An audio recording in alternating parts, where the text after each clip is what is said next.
The fourth portrait. Holmes and the missing face. It was a dull, choked morning in the heart of Victorian London when I first encountered the case that would confound me for weeks to come. The air was thick with the scent of damp stone and burning coal, the kind that clung to your skin and throat with a stubborn persistence. The sun was barely visible through the cloud of fog, its faint glow seeming to struggle against the damp blanket that had settled over the city. Chapter 1. The cobblestone streets, slick with moisture, glistened underfoot as the ever-present clamor of carriages and street vendors hummed faintly in the background.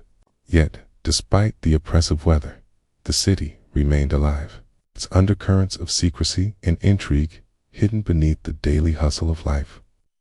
I had not expected to be drawn into a mystery that morning. I had spent the previous evening nursing my pipe and nursing my thoughts in the quiet comfort of our Baker Street rooms. Sherlock Holmes, as usual, had been deep in thought, pacing the length of the room with a mind consumed by some obscure puzzle I was yet to comprehend. The sound of his footsteps echoed as they crossed the wooden floorboards, each step a deliberate sound that seemed to reflect the precise nature of his thinking. It was a strange feeling to be caught in such a limbo, waiting for the inevitable moment when Holmes would share his latest obsession. "Watson," he had suddenly announced, startling me from my reverie. His sharp, pale eyes gleamed with a curious excitement that only surfaced when a new case beckoned. "I have received a most curious summons. A portrait has gone missing. Well, not the portrait itself, but rather its face." His words hung in the air, puzzling me before I could even form a coherent response. "A missing face?" I echoed, incredulous, my voice betraying my confusion. Holmes had nodded, his fingers twitching. As he reached for his violin, he began to play a few erratic notes, something I had learned to associate with deep contemplation.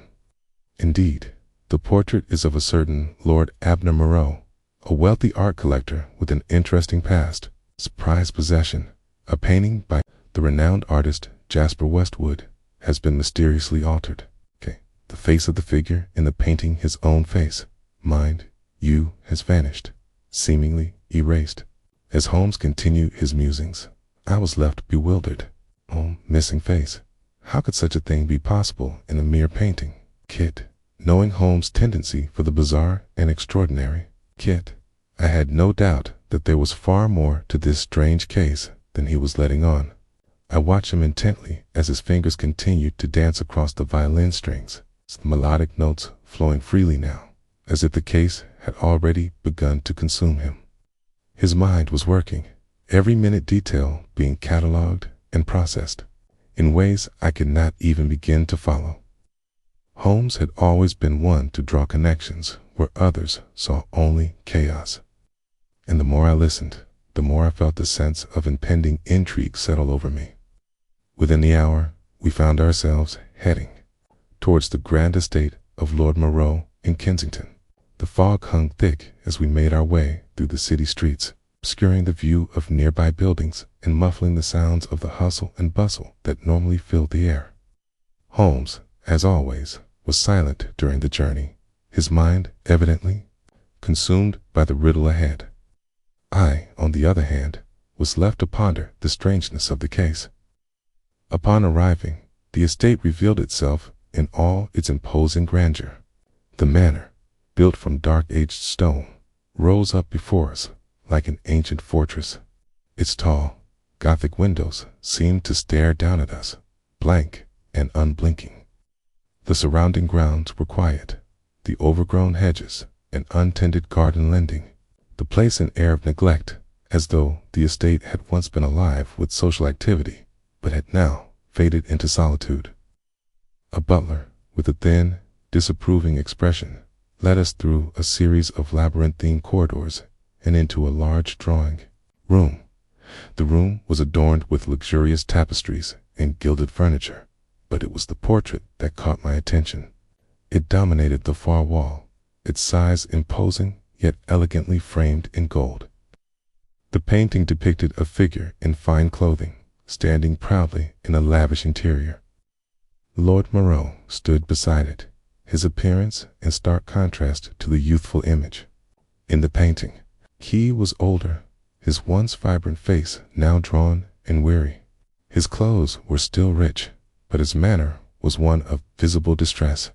Holmes approached the painting with his usual calm, yet there was something unnerving in the way he examined it, as though he could sense the pulse of the mystery in every brushstroke. His hands were steady, his eyes scanning the figure with practiced precision.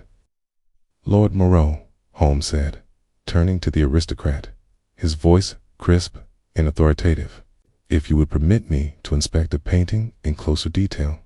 The lord nodded in agreement, his expression tense. He did not speak, but there was an air of expectation about him. Holmes approached the portrait, his gaze fixed on the figure in the painting. As he studied the image, I watched as his fingers traced the edge of the frame, then moved closer to the painted face, scrutinizing every inch of the subject's features. He paused, his gaze narrowing. "Do you notice, Watson?" he asked, his voice almost a whisper, as though sharing a secret with me alone. "This is no simple portrait. What was once a face has been removed systematically and with purpose." I leaned forward, staring intently at the area where the face should have been. It was smooth, unnaturally so. It's the brushstrokes that made. Up the rest of the portrait were rich and layered, capturing every detail with remarkable skill. Yet where the face should have been was nothing but a blank void, a smooth surface where no artist's hand had ever touched. The absence was striking, disturbing in its precision. It was as though the artist had deliberately erased the face, leaving only the hollow void behind. Lord Moreau shifted uncomfortably beside us. "It was as if someone had taken a knife to it, Mr. Holmes," he said, his voice trembling. "I know not how it happened. I locked the door myself before retiring for the evening. When I returned, I found it thus." Holmes stood silently for a moment, his eyes scanning the rest of the room. I could see the gears of his mind turning, sifting through the details and discarding the irrelevant pieces. "Tell me, Lord Moreau," he said, his gaze still fixed on the portrait, "who else knew of the painting's significance? Who had access to this room?" The lord hesitated, his fingers twitching nervously. "Only those closest to me, Mr. Holmes. My staff, of course. But I cannot imagine one of them would dare such a thing. There are no enemies, no rivals who would wish to damage me so. Only my past." Holmes turned his eyes to the lord, noting the shift in his demeanor. "Ah, your past. That is the key, I suspect. There is more here than meets the eye. It would seem that someone knew the importance of this portrait more than just an artist's work. It is tied to something far greater." I stepped closer to the painting, my mind racing. Holmes had already deduced more than I had even begun to consider. His focus had shifted, and I could see he was no longer simply puzzled by the mystery of the missing face. There was something deeper at play, something hidden beneath the surface of this case. Holmes was already following a trail of connections I had not yet seen, and the hunt was only just beginning. "Lord Moreau," Holmes said after a long pause, "this portrait is but a piece of the puzzle. I will need to investigate further. A theft of this nature is far from ordinary, and the person responsible is not likely to stop at merely one crime." As Holmes spoke, I felt a chill run down my spine. I could sense that we were standing on the precipice of something far darker than a mere art theft. The mystery was deeper, more tangled, and as always with Holmes, it would only be a matter of time before the truth emerged. The fourth portrait, Holmes and the missing face, continued the rest of the morning passed in a quiet, deliberate fashion.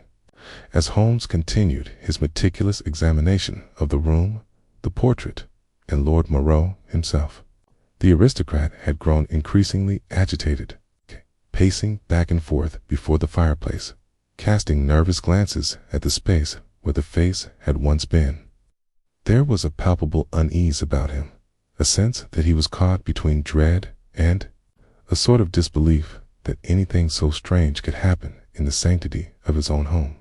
But Holmes seemed unfazed, his mind already far ahead, probing through the layers of this peculiar case. "Lord Moreau," Holmes said, breaking the silence, "may I inquire whether anything unusual has occurred recently in your life? Any recent visitors, or any personal affairs that might involve, shall we say, individuals of less than respectable character?" The question hung in the air, and I could see the Lord stiffen, his posture becoming more rigid, as though he were bracing himself for some unspoken accusation. I do not understand what you mean," he stammered, clearly uncomfortable with the direction of Holmes' inquiry. "I have had no visitors of any consequence, and my personal life has been uneventful, save for my occasional gatherings with fellow art collectors." Holmes did not seem satisfied by this answer, and his sharp gaze flicked toward the fireplace, as if contemplating the very stones that made up the hearth. After a long pause, he turned his attention back to the painting. "It is curious," he muttered, more to himself than to anyone else. "Very curious indeed. You are not being entirely forthcoming, Lord Moreau."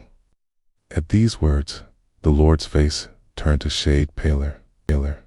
"I have told you everything, Mr. Holmes," he said defensively, his voice growing louder, tinged with frustration. "Not everything, I suspect," Holmes interjected calmly. "There is something you are withholding, something that might explain why this painting, your prized possession, has been tampered with so brazenly." He stepped away from the painting, his eyes never leaving Lord Moreau's face. "But we shall get to that later, no doubt." Lord Moreau's gaze shifted, his lips curling into a nervous smile that did not reach his eyes. "If you say so, Mr. Holmes." Holmes nodded, unfazed by the Lord's apparent discomfort.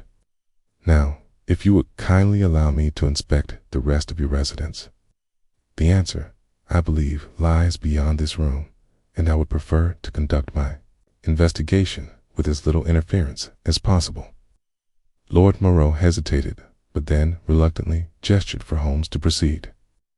"Of course, but I must warn you, Mr. Holmes, the rest of the house is hardly as grand as this room. Most of it is just the usual rooms and corridors, nothing special." Holmes gave a curt nod, though I could see the subtle gleam in his eye that indicated he was far from uninterested. As we moved through the house, the opulence of Lord Moreau's estate became more evident. The walls were adorned with rare tapestries, the floors polished to a shine, and every inch of the house spoke of wealth and status. Yet there was a distinct coldness to the place of loneliness that seemed to hang in the air, as though the home had not been lived in, but rather maintained for show. As we made our way through the corridors, I found myself distracted by a series of paintings hung on the walls, artworks of varying styles, all reflecting Lord Moreau's obsession with his collection. But something struck me as odd. Each painting was of a different subject, each featuring figures with eyes that seemed to follow us as we passed. I paused for a moment, captivated by one particular portrait, full-length image of a young woman dressed in a flowing white gown. Her gaze was serene, but there was an unsettling quality to her expression, as though she knew something she was not revealing. "Holmes," I said softly, pointing to the painting, "what do you make of this one? It's as though the eyes follow you wherever you stand." Holmes glanced at it briefly before his eyes returned to Lord Moreau, who had been trailing behind us. "Another of your acquisitions, I presume, Lord Moreau?" The Lord nodded quickly. "Yes, that one is from an Italian artist, quite an exquisite piece, though, admittedly, the eyes do seem unnerving." Holmes' brow furrowed for a moment, but he said nothing further on the matter.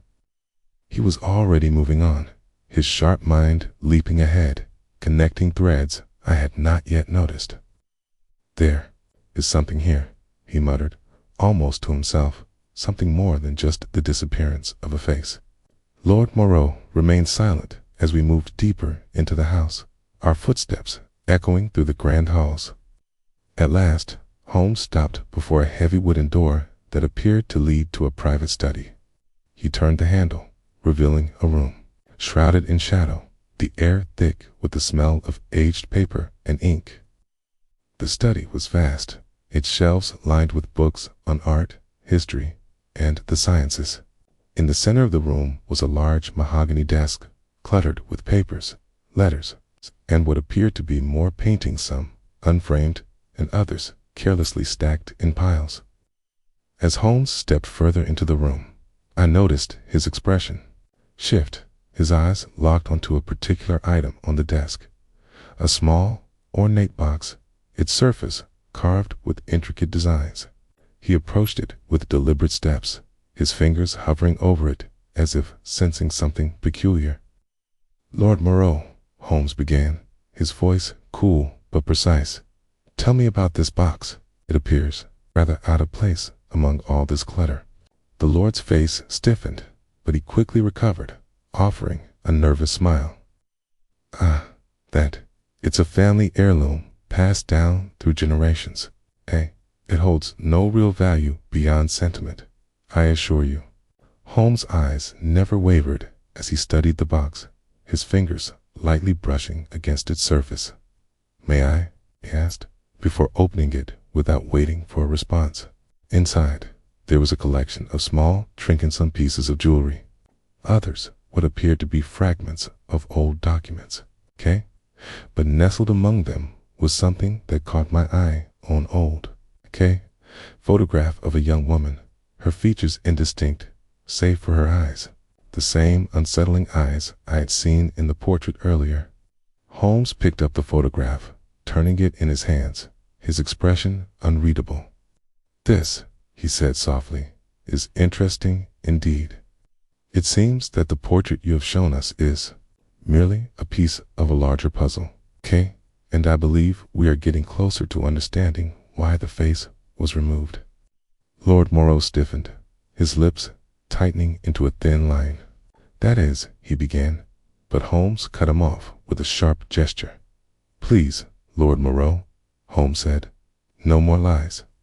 I am certain you know far more about the significance of this portrait and its missing face than you are letting on, it seems. You have a very personal connection to this mystery, one that I am now more eager to unravel." The Lord's expression shifted, a flash of guilt crossing his features before he quickly masked it. I can explain," he said, his voice wavering, "but not here, not now."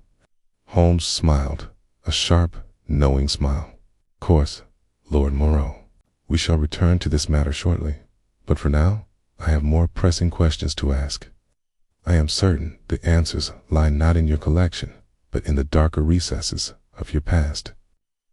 Lord Moreau's face drained of color, and for the first time since our arrival, he appeared truly unsettled. His secrets, it seemed, were beginning to unravel. Chapter 2. The Fourth Portrait.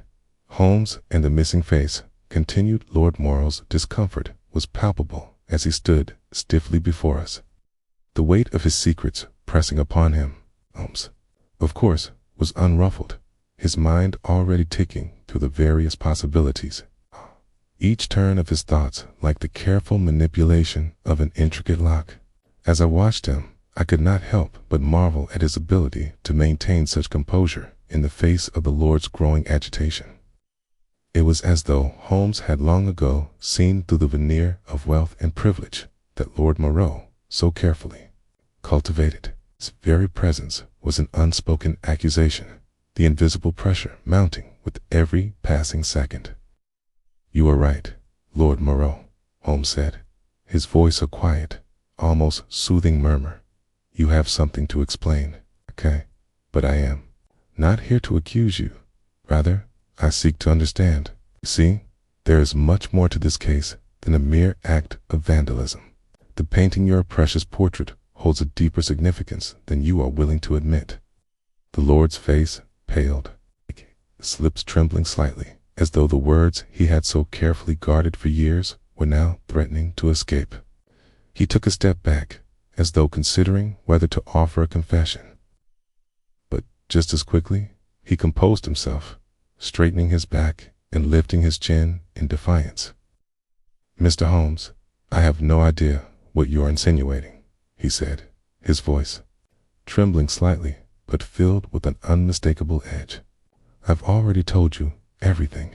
That box," he gestured toward the ornate heirloom on the desk, "is simply an artifact of family history, nothing more." Holmes gave a soft chuckle, one that was devoid of humor. "Lord Moreau," he said, "you are a poor liar. 'Tis obvious that you know far more about this box and this photograph than you are letting on." The Lord's face betrayed a flicker of panic, but he quickly masked it with a forced smile. I am simply tired. Mr. Holmes, I have had enough of these questions." Holmes took a slow step forward, his eyes never leaving the aristocrat. "Lord Moreau," he said, his tone now sharp and unwavering, "I am not asking for your confession. I do not need it. What I need is the truth. You are hiding something, and I intend to find it." For a long moment, there was silence in the room, the air thick with tension. I stood by, watching the silent battle unfold between them. In all the years I had spent at Holmes' side, I had never seen him quite so focused, so unyielding. It was as though the missing face in the portrait had become a symbol, a key to unlocking something far darker than a mere theft. Lord Moreau looked away, his gaze darting toward the window, where the fog outside seemed to close in tighter, the world beyond his estate indistinct and murky. He swallowed hard, his throat bobbing as if struggling to find his voice. "I cannot tell you everything, Mr. Holmes," he said, his voice barely above a whisper. "Not now. There are things in my past that I cannot bring myself to speak of. But, if you must know, it was not always like this. My wealth, my collection, my life, none of it came without a price." Holmes said nothing, his gaze steady, waiting for the Lord to continue. He knew just as I did that the walls were beginning to crack.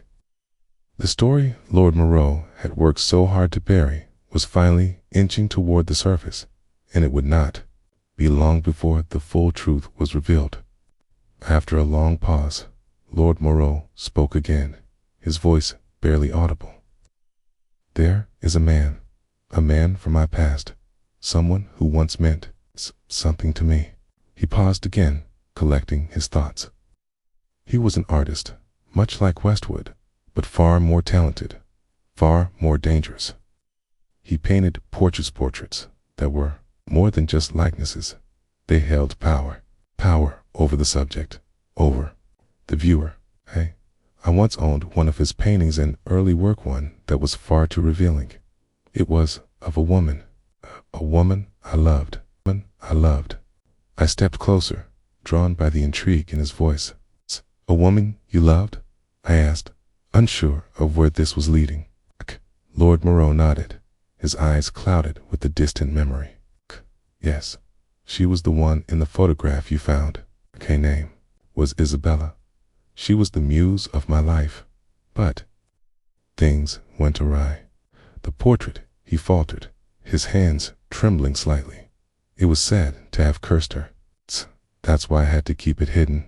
The artist, his name was Alistair. Blackwell finished the portrait. He said she would be lost to me forever. And so she was. That portrait was my last connection to her, and once I acquired Westwood's painting, I thought it would erase all of the memories, all of the pain." Holmes stood perfectly still, absorbing every word with the precision of a surgeon. I, on the other hand, felt a deep unease settle in my chest. The story was growing darker, more tangled than I could have imagined. What did this portrait of Isabella have to do with the missing face in Lord Moreau's collection? Was it possible that Blackwell's work, this cursed painting, held the key to the mystery we were now unraveling? I locked it away. Lord Moreau continued, his voice trembling. the photograph, the painting. They were all locked in that box. But when I acquired the Westwood portrait, something began to change. The painting, it wasn't just a portrait. It became a vessel, a reminder. I could feel its influence the moment I laid eyes on it. Holmes' brow furrowed as he took a slow, deliberate step closer. "Influence?" he asked, his voice laced with suspicion. "Explain yourself, Lord Moreau." Lord Moreau's face was contorted with pain as he began to speak again, his words slow and deliberate. The face in the portrait began to change. At first, it was subtle, small details here and there. But then it grew more pronounced. The expression shifted. The eyes. He stopped, his voice breaking. Holmes leaned in slightly, his eyes never leaving the Lord. "And now it is gone. The face is gone. Vanished without a trace." He paused, his gaze intense. "Lord Moreau, you are not simply the victim of vandalism. This is not a random act. The face has been removed for a reason, and I suspect that reason is deeply tied to your past, to Blackwell's portrait, and to Isabella." The Lord's eyes filled with something that could only be described as dread. "Yes," he whispered, almost too quietly for me to hear, but I did not want to believe it. "I thought it was only superstition. I thought it would go away." "Superstition has no place in my investigations," Holmes said firmly. "We deal in facts, not fancies. And the fact is that someone or something is connected to both portraits, Westwood's and Blackwell's. We must discover what this connection is before the situation escalates further." The Lord nodded grimly, his shoulders sagging under the weight of his confession. "Okay, I will tell you everything, but you must promise me one thing, Mr. Holmes, okay?" "And what is that, Lord Moreau?" Holmes asked, his tone measured. "Protect me and my collection. It is all I have left." Holmes considered this for a moment before nodding. "Well, protect you, Lord Moreau, but only if you continue to tell the truth. The full truth. We are not done yet." As we left the study, the fog outside seemed to press in closer, as if the very city itself were holding its breath. The mystery had grown more complicated, more dangerous, and I could feel that we were only at the beginning. The fourth portrait, Holmes and the missing face, continued. The fog outside had thickened as we made our way back through the winding halls of Lord Moreau's estate. The air heavy with the weight of secrets that seemed to hang in every shadowed corner. The mansion, grand as it was, had a distinctly claustrophobic feel now, the walls pressing in as if they were slowly closing around us. Holmes, unfazed as ever, walked ahead with his usual purposeful stride, his mind clearly consumed by the revelations we had just uncovered. I, on the other hand, could not shake the growing unease in my chest. Every new piece of information seemed to make the mystery all the more complex, and I could feel the tension building between us and the answers we were so desperately seeking. The Lord had been less talkative after his confession, his face clouded with apprehension. His past, once locked away in the recesses of his mind, had now been dragged into the open, and I could see that the memories were beginning to haunt him. His fingers nervously traced the edges of the furniture as he walked, his eyes darting from the paintings on the walls to the ground, as if searching for something to anchor him to the present. Holmes, for his part, remained silent, his eyes scanning every corner of the room with a focus I had come to recognize as his way of mapping out a mental strategy. He was no longer simply investigating a missing face in a portrait. He was following a trail that led back into the very heart of Lord Moreau's life, one that seemed to span years, perhaps even decades. Every detail, every confession, seemed to be another puzzle piece falling into place. Yet I could not shake the feeling that we were still far from understanding the full scope of the mystery. When we finally reached the grand drawing room again, Holmes turned to Lord Moreau. There are still many questions, Lord Moreau, he said, his voice calm but insistent. You mentioned an artist, Aleister Blackwell, okay? A man who painted portraits that could hold power, and who seemed to be connected to the disappearance of the face in your Westwood painting. I need to know everything about him. Lord Moreau hesitated, his hand lingering on the back of a chair as though seeking some comfort from its solidity. Blackwell was not a man one would speak of lightly, he said, his voice tinged with both reverence and fear. He was a brilliant artist, but his later works were disturbing.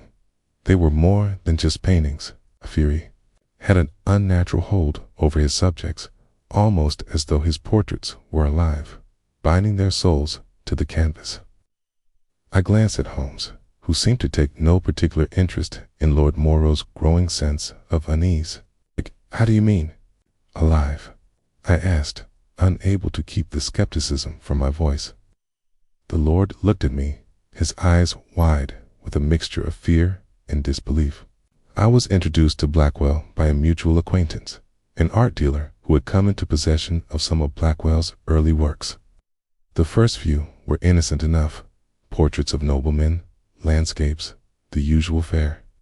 But as time went on, his work grew darker. The faces in his portraits, they began to show more than the physical features of the subjects.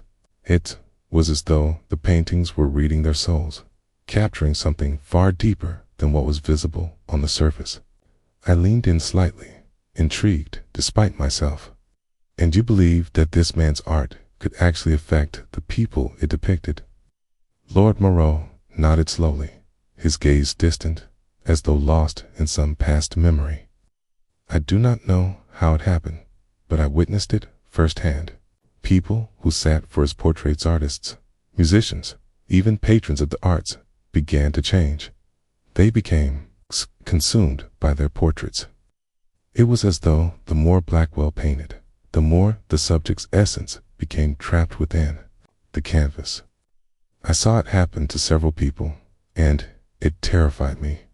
I began to distance myself from him, but it was already too late. One of his paintings of a woman I loved, was the last straw. Holmes raised an eyebrow, his interest clearly piqued. This woman, Isabella, you said. She was the subject of one of Blackwell's later works. The Lord's face tightened. Yes, and that is why I had to have it destroyed. The painting, I mean, but it was not an ordinary portrait. It was something much darker, something I could not escape. I thought by locking it away, I could rid myself of the curse it had placed upon me. But the painting was not destroyed, Holmes said, his voice sharp. You kept it hidden, and now, it seems, its influence has spread to this portrait. It's Westwood's painting, the one you so proudly displayed. The face was removed, not by a mere vandal, but by something or someone who knew the significance of Blackwell's work. The question is, why now? Why remove the face after all this time? Lord Moreau's hands clenched into fists, his knuckles turning white. I do not know, Mr. Holmes. I thought I was rid of Blackwell's influence, but I was wrong. When I acquired the Westwood portrait, I thought I could replace it, bury the past, but the curse, it followed me. And now it has claimed something else. Holmes, who had been deep in thought, suddenly straightened. I think it's time we visit Blackwell's last known whereabouts. If his paintings hold the power you claim, then we must understand how they work, how they bind their subjects. There is a thread connecting your portrait to Blackwell's, and I believe it lies within his earlier works. The answer is not in the painting itself, but in the artist's mind and his methods. But how can we find him? I asked, as the gravity of the situation began to settle in. You say his works were disturbing, that he had a dark influence over his subjects. Surely there must be some record of him, some trace of his work. Holmes turned to me, his face set with determination. Indeed, I have no doubt that Blackwell's legacy, however shrouded in mystery, has left its mark. His works were likely sold through private channels, and his name, though obscure, would have circulated among collectors and dealers in the art world. We will find him, Watson, okay? And when we do, we shall learn the truth behind this missing face. The Lord looked between us, his eyes still filled with a mixture of fear and pleading. Please, please, Mr. Holmes, you must help me. I have already lost so much. If I lose this last connection to the past, I do not know what will become of me. Holmes regarded him with a cool detachment. We will get to the bottom of this, Lord Moreau. But you must understand, this is not merely a case of art theft. This is something far more dangerous, okay? And I suspect that whoever is behind this knows far more than we do. With that, Holmes turned and made for the door, his mind already on the next step of the investigation. I followed, casting one last glance at the Lord, who stood frozen in place, a man undone by his own past. As we stepped out into the dense fog once more, the world seemed to hold its breath. We were on the verge of discovering something far greater than a missing face. The shadows of the past had risen, and they would not be so easily dispelled. Chapter 3, The Fourth Portrait, Holmes and the Missing Face, continued. The fog had grown thicker as Holmes and I made our way back through the winding streets of Kensington, the low, gray clouds swirling around us like the mysteries we were trying to unravel. I could barely see the outline of the street lamps, their faint glow swallowed up by the thickening mist. Holmes walked ahead, his mind clearly elsewhere, every step purposeful and measured. I, however, found myself lost in thought, my mind racing with the revelations Lord Moreau had so reluctantly shared. Alistair Blackwell. The name reverberated in my mind as though it held some unseen power, much like the paintings he created. There was something unnatural in Lord Moreau's description of Blackwell's works, something that did not quite sit right with me. Portraits that held the essence of their subjects, curse that could follow one's soul, reaching even into another painting. The entire idea seemed fantastical, more like the fevered musings of a man broken by grief than a reality.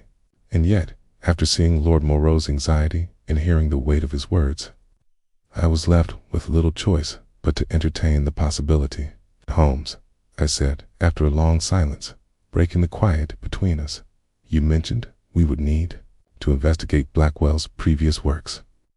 But how do we even begin to track him down? If he's truly the one responsible for all of this, then surely he has taken precautions to disappear. How do we even know where to start? Holmes slowed his pace, but did not turn to me. You're correct, Watson. Blackwell is likely a man who knows how to cover his tracks. But we will start with his paintings. Artists like Blackwell are often slaves to their own creations once they put something into the world. It leaves an imprint. The art world, for all its secrets, is still a network of collectors, dealers, and curators, all of whom know more about the provenance of a piece than they care to admit. I raised an eyebrow, intrigued. You think we can trace him through his artwork? Exactly, Holmes said, finally turning to face me, his eyes sharp and calculating. We'll start by visiting the dealers who might have sold his work, the auction houses where his pieces may have passed through. Someone will remember him, Watson. Artists like Blackwell don't simply vanish without a trace. We continued walking through the fog, my steps quickening as the purpose of our journey became clearer. The deeper we delved into this mystery, the more I could feel the weight of it pressing upon me. This was not simply about missing faces in paintings or a collection of cursed artwork. It was about something more. It was about a man who had intertwined his art with the lives of those around him, and in doing so, had left behind a trail that we were now destined to follow. By the time we arrived at our first destination, an art dealer's establishment in the heart of Soho, it was nearing dusk. The streets had emptied out, and the eerie stillness of the city made it feel as though we had entered a world separate from the one we had just left behind. The dealer's office was dimly lit, and the air smelled of dust and old canvas. I could hear the faint shuffle of papers and the murmur of voices in the back room, but the front was quiet, save for the occasional sound of a chair creaking as someone shifted in their seat. Holmes stepped forward, his presence commanding despite the lack of outward flair. As usual, he wasted no time in introducing himself, his words crisp and authoritative. "Good evening," he said to the dealer, who looked up from his desk, clearly startled by the sudden appearance of such an imposing figure. "We are looking for information regarding a certain artist by the name of Alistair Blackwell. It is of great importance." The dealer blinked at Holmes, his face uncertain. "Blackwell?" he asked, almost as if testing the name. "I remember him, yes. A dark fellow, very private. Bought a few of my paintings years ago, but not much beyond that." Holmes' eyes glinted with interest. "Bought or sold?" The dealer hesitated, clearly uncomfortable with the line of questioning. "Sold. He had a particular interest in certain works, but I never knew him well. Artists like him, they don't exactly advertise themselves. You understand?" "I understand perfectly," Holmes said, his voice unwavering. "But I do need to know where he acquired his works and whether any of them were sold through this establishment." The dealer shifted uncomfortably in his seat, but ultimately sighed, leaning back in his chair. "Fine, I'll tell you what I can. He bought a few pieces from me, but most of them were kept under wraps. I don't know if I should even speak of this, but there was one piece he brought in, a portrait of a woman. It was strange, almost unnatural in its realism.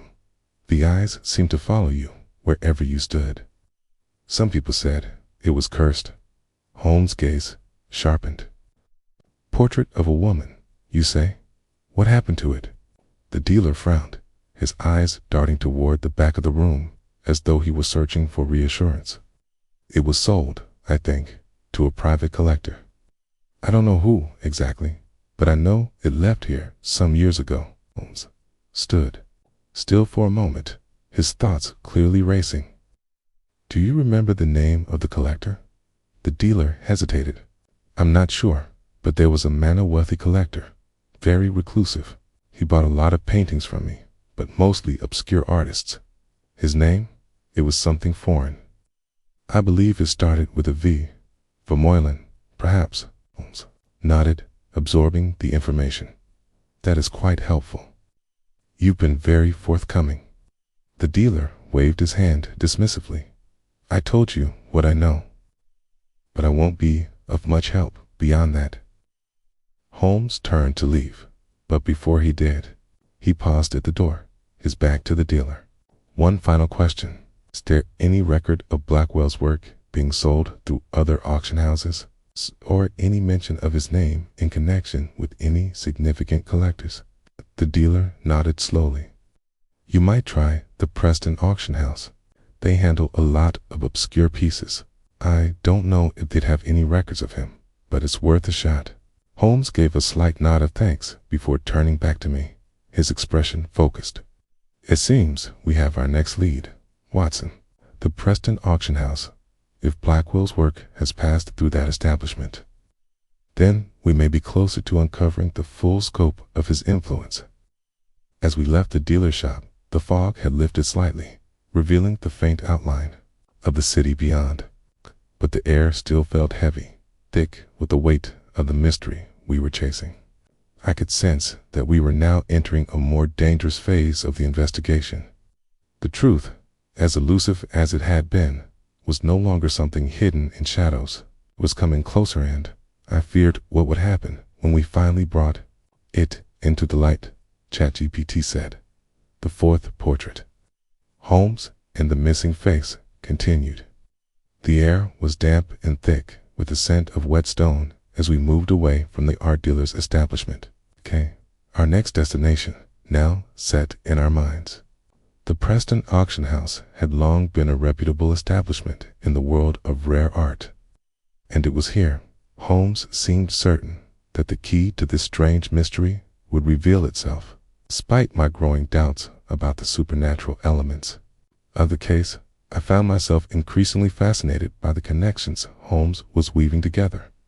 Each step in the investigation seemed to lead us deeper into a labyrinth, one whose walls were lined with the portraits of forgotten faces and cursed memories. Lord Morrow's past had indeed been a tangled web, but it was becoming clear that Blackwell, the mysterious artist, was the thread at the heart of it all. We arrived at the Preston auction house in the late afternoon, the sunlight weak and diffused by the lingering fog. The building itself was a large, imposing structure nestled between narrow streets, its windows darkened and its wrought-iron gates standing sentinel against the outside world. The air felt heavy, almost expectant, as if something within was waiting to be discovered. Holmes led the way with his usual confidence, his long strides carrying him swiftly to the entrance.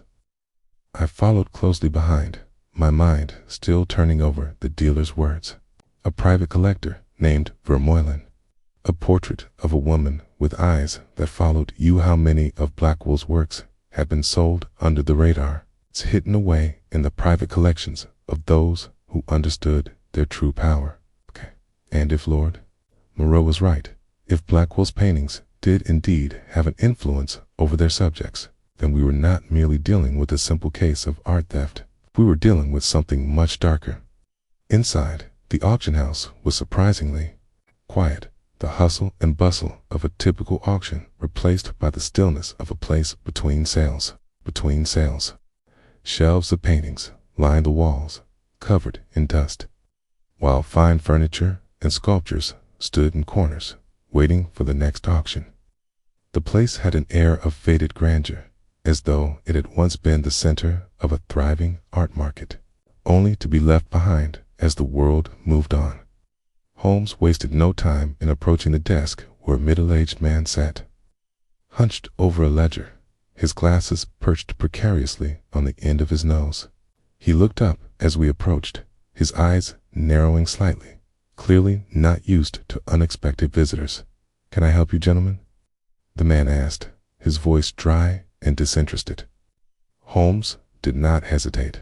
"We are looking for information on the works of Aleister Blackwell, particularly any that may have passed through this establishment. His paintings are of significant interest to us." The man blinked at Holmes, taken aback by the directness of the question. Blackwell, you say?" he muttered, clearly struggling to recall anything about the artist.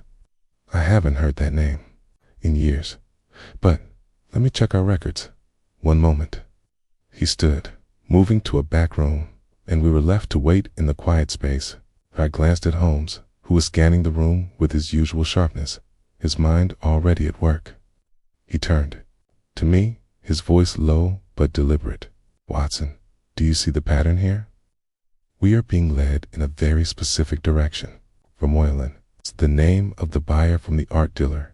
Does it not suggest that someone with a particular interest in Blackwell's work may have been operating in the shadows for years?" I nodded slowly, the implications beginning to settle in. "You think this Vermeulen may have been collecting Blackwell's paintings all along, perhaps even with some knowledge of their true power?" Holmes' eyes glinted as he gave a sharp nod. "Precisely. If there is a person or group with knowledge of Blackwell's true nature, they may have sought out his works specifically for that reason. To use them, manipulate them, perhaps even control them. This is no ordinary art theft, Watson. We are dealing with something far more sinister." The man returned from the back room, his expression more serious now. His face creased in concentration as he looked through a stack of old records. "It's not easy to find," he muttered, "but I think I've got it." He placed a ledger on the counter and flipped through the pages before pointing to a name. "Here it is, Vermeulen. He made several purchases from us, some of them quite large. Among them, a portrait by Blackwell, a woman, as you described. I remember it well. It sold for a substantial amount, far more than most of Blackwell's works." Holmes leaned forward, his eyes locked onto the name with intensity. "And where is it now?" Who did Vermeulen sell it to? The man hesitated. I'm afraid I don't have that information. Vermeulen was a private buyer, and once the painting left our hands, it's not something we tracked. However, there are records at the registry. If you wish, I can show you where to find them. Holmes nodded, his mind already working out the next step. Yes, that would be most helpful. We'll need to see those records. The man led us through the building to a small, dimly lit room in the back, where shelves of ledgers lined the walls. He pulled a thick volume from one of the shelves, dusting it off before opening it to the section containing sales records. He pointed to a page with the details of the sale to Vermeulen, including the price and the description of the artwork. Holmes scanned the page quickly, his eyes narrowing as he took in the details. This is all the information you have. The man nodded. Yes, but you can cross-reference it with the tax records, if you wish. Many of our larger buyers are known to the authorities, and their purchases are sometimes listed for tax purposes. Holmes straightened, his eyes gleaming with the satisfaction of another lead. Thank you, he said curtly, before turning to me. We need to visit the registry office. If Vermeulen is indeed the key to this mystery, then we must find him more. At the very least, uncover more about his connection to this portrait and the strange power it holds. As we left the Preston auction house, the city seemed to have grown darker, the fog now a heavy shroud that obscured everything around us. My thoughts were whirling, the connections between Blackwell, the paintings, and Vermeulen forming a complex web that I wasn't yet able to untangle. But I could sense we were approaching a turning point. The answers we sought were just beyond our reach, hidden in the shadows of a past that refused to stay buried. The fog had grown thicker as we moved toward the registry office, but there was something more pressing now than the chill in the air. With each passing moment, I could feel the weight of the mystery pressing down on us, its secrets waiting to be uncovered. And with Holmes leading the way, I knew we were about to step into a world far darker and more dangerous than I had ever imagined. Chapter 4. The fourth portrait. Holmes and the missing face continued. The streets of London seemed quieter now, the fog thickening into a blanket that muffled the world around us. The chill in the air had begun to seep through my coat, yet I could barely feel it over the intensity of my thoughts. Holmes had become even more distant, his mind absorbed in the puzzle ahead, the pieces of which seemed to multiply with each new clue. There was something about this case, something deeply unsettling, that gnawed at me. As much as I tried to dismiss it, the thought lingered. If Blackwell's paintings could influence the souls of their subjects, as Lord Moreau claimed, what kind of power were we truly dealing with? Why did Vermeulen seem to be at the center of it all? As we approached the registry office, the air felt heavier, as though the city itself was holding its breath, waiting for the next revelation. Holmes, with his usual sharp focus, led the way, his pace quick and assured. We arrived at a tall, unassuming building that stood stark against the fog-up bureaucratic relic in the heart of the city. The registry office, despite its importance, was a drab place, devoid of the ornate grandeur one might expect from a place that dealt with priceless works of art. Inside, the air was stale, the smell of old paper and ink lingering in the dimly lit space.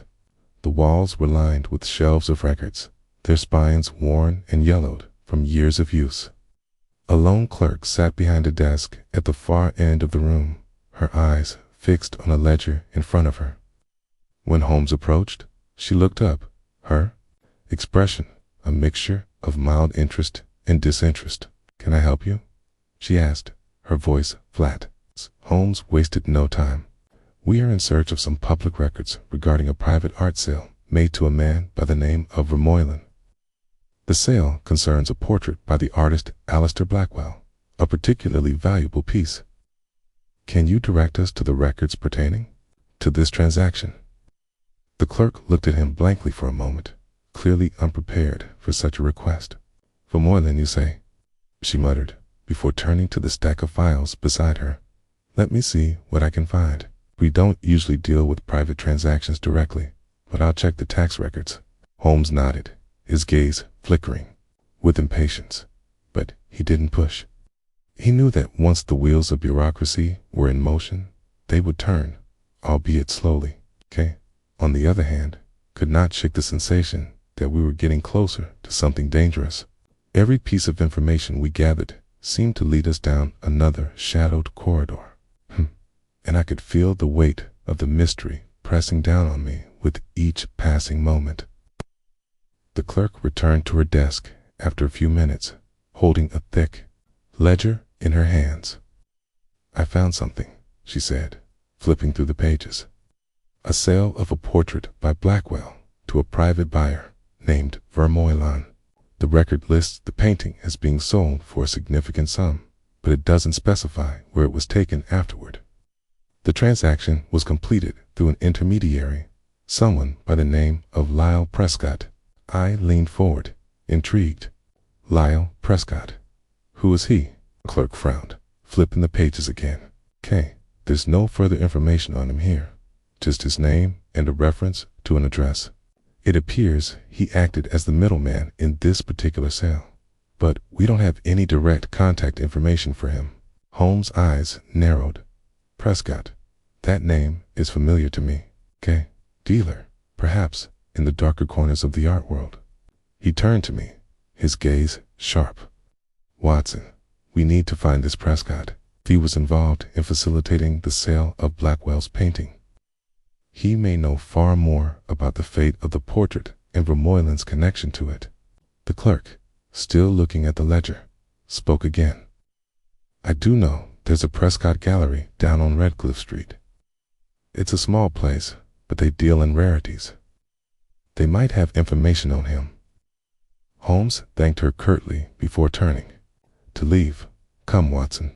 It seems our next step is clear. We're off to Redcliffe Street. The journey was short, but the tension in the air seemed to grow thicker as we walked.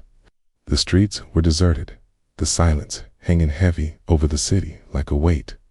I could feel the unease settling in, and as we turned onto Redcliffe Street, the atmosphere shifted. The gallery we sought was tucked away between two larger, more modern buildings, its exterior unremarkable except for the small, hand-painted sign above the door, Prescott Gallery, Prescott Gallery. The building itself looked old, its windows dark and uninviting, but there was something about it that made me uneasy. The sense of foreboding that had been growing in my chest was now inescapable. Holmes, unfazed, stepped up to the door and gave it a firm knock. A few moments passed before the door creaked open, revealing a tall, thin man who looked us over with a mixture of suspicion and disinterest. His hair was slicked back, and his eyes were sharp, his gaze flickering with an almost predatory quality. Yes, he asked, his voice low and gravelly. What can I do for you? Holmes introduced himself without hesitation. Mr. Prescott, I presume. I'm Sherlock Holmes, and this is my associate, Dr. Watson. We are investigating a private art transaction involving a portrait by Aleister Blackwell. We believe you were involved in facilitating this sale. Prescott's eyes flickered with recognition, and then something guarded. I don't know what you're talking about, he said quickly, though there was an edge to his voice. I deal in many things, but I'm not in the business of selling Blackwell's work. You'll have to look elsewhere. Holmes, undeterred, took a step closer, his voice calm but firm. Mr. Prescott, I assure you, we are not here to cause trouble. We simply need information. We know you are involved in a sale of a Blackwell painting to a man named Vermeulen. If you know anything about that transaction, or where the painting is now, it would be in your best interest to tell us. Prescott's expression shifted, and for the briefest moment, I saw something flicker behind his eye sphere, perhaps, or guilt. It was gone as quickly as it came, replaced by a practiced indifference. I can't help you, he repeated, his voice growing harder. If you're looking for trouble, you'll find it in places far worse than this gallery." Holmes didn't flinch, his eyes never leaving Prescott's face. "I don't believe you, Mr. Prescott, and I don't think you want to make an enemy of me." Holmes paused, letting the silence hang for a moment before continuing. "Tell me where the portrait is, and we can avoid any unnecessary complications." Prescott's lips pressed into a thin line. His eyes darted around, as though searching for a way out of this situation. Finally, he sighed, a resigned sound that echoed through the quiet gallery. "Fine," he muttered, his voice barely above a whisper. "Vermeulen. He took the portrait, but he didn't keep it for long. For a while, he brought it back to me. He was disturbed by it. He said it was causing him trouble, that the painting was too much to handle." Holmes raised an eyebrow. "And what did you do with it?" Prescott swallowed hard. "I sold it again, to someone who would keep it safe, but I don't know who. I was paid well, but I never saw the buyer's face. You're not going to find him. That much I can promise." Holmes stood still for a moment, his mind clearly processing this new information. Who was the buyer? Where did they take it? Prescott's expression hardened. "I can't tell you. If you want to keep breathing, I suggest you leave this place and forget all about it." Holmes gave a sharp nod, his lips curling into a smile that didn't quite reach his eyes. "Very well, Mr. Prescott. You've been helpful in your own way. We'll find our answers elsewhere." As we turned to leave, I couldn't shake the feeling that the answers were slipping further out of our grasp. Vermeulen, Prescott, Blackwell, these names and faces were all part of something much larger, something dangerous. But I could feel it in my bones. We were getting closer, and we were running out of time. The fourth portrait, Holmes and the missing face, continued as Holmes and I stepped away from Prescott's gallery. The air outside seemed to grow colder, the mist swirling thickly around us. The tension that had been building for hours hung heavy between us, each word and each clue pushing us further into the unknown. Prescott's admission that Vermeulen had once returned to portrait, disturbed by something within it, added yet another layer to this strange puzzle. What had the painting done to Vermeulen? Was it merely the portrait's unsettling influence, or had something more sinister occurred? I could see Holmes' mind working, his brow furrowing as we walked through the fog-draped streets of London. The information we had gathered was fragmentary, but Holmes seemed convinced that the missing face, the eerie influence of Blackwell's art, and the shadow of Vermeulen's purchase were all pieces of a puzzle that would soon click into place. As we walked, I couldn't help but glance at Holmes, who appeared utterly absorbed in his thoughts. The more we uncovered, the more I felt an unease creeping into my own mind. The missing face and the portrait had become a symbol of something darker, something beyond the simple act of theft. There was an energy surrounding this case that I couldn't quite place, but I could sense it pulling us further into a vortex, from which there would be no easy escape. "Holmes," I ventured, breaking the silence, Prescott's reluctance to speak. "It's clear that he knows more than he's letting on. Why do you think Vermeulen returned the painting in the first place? What do you think drove him to do so?"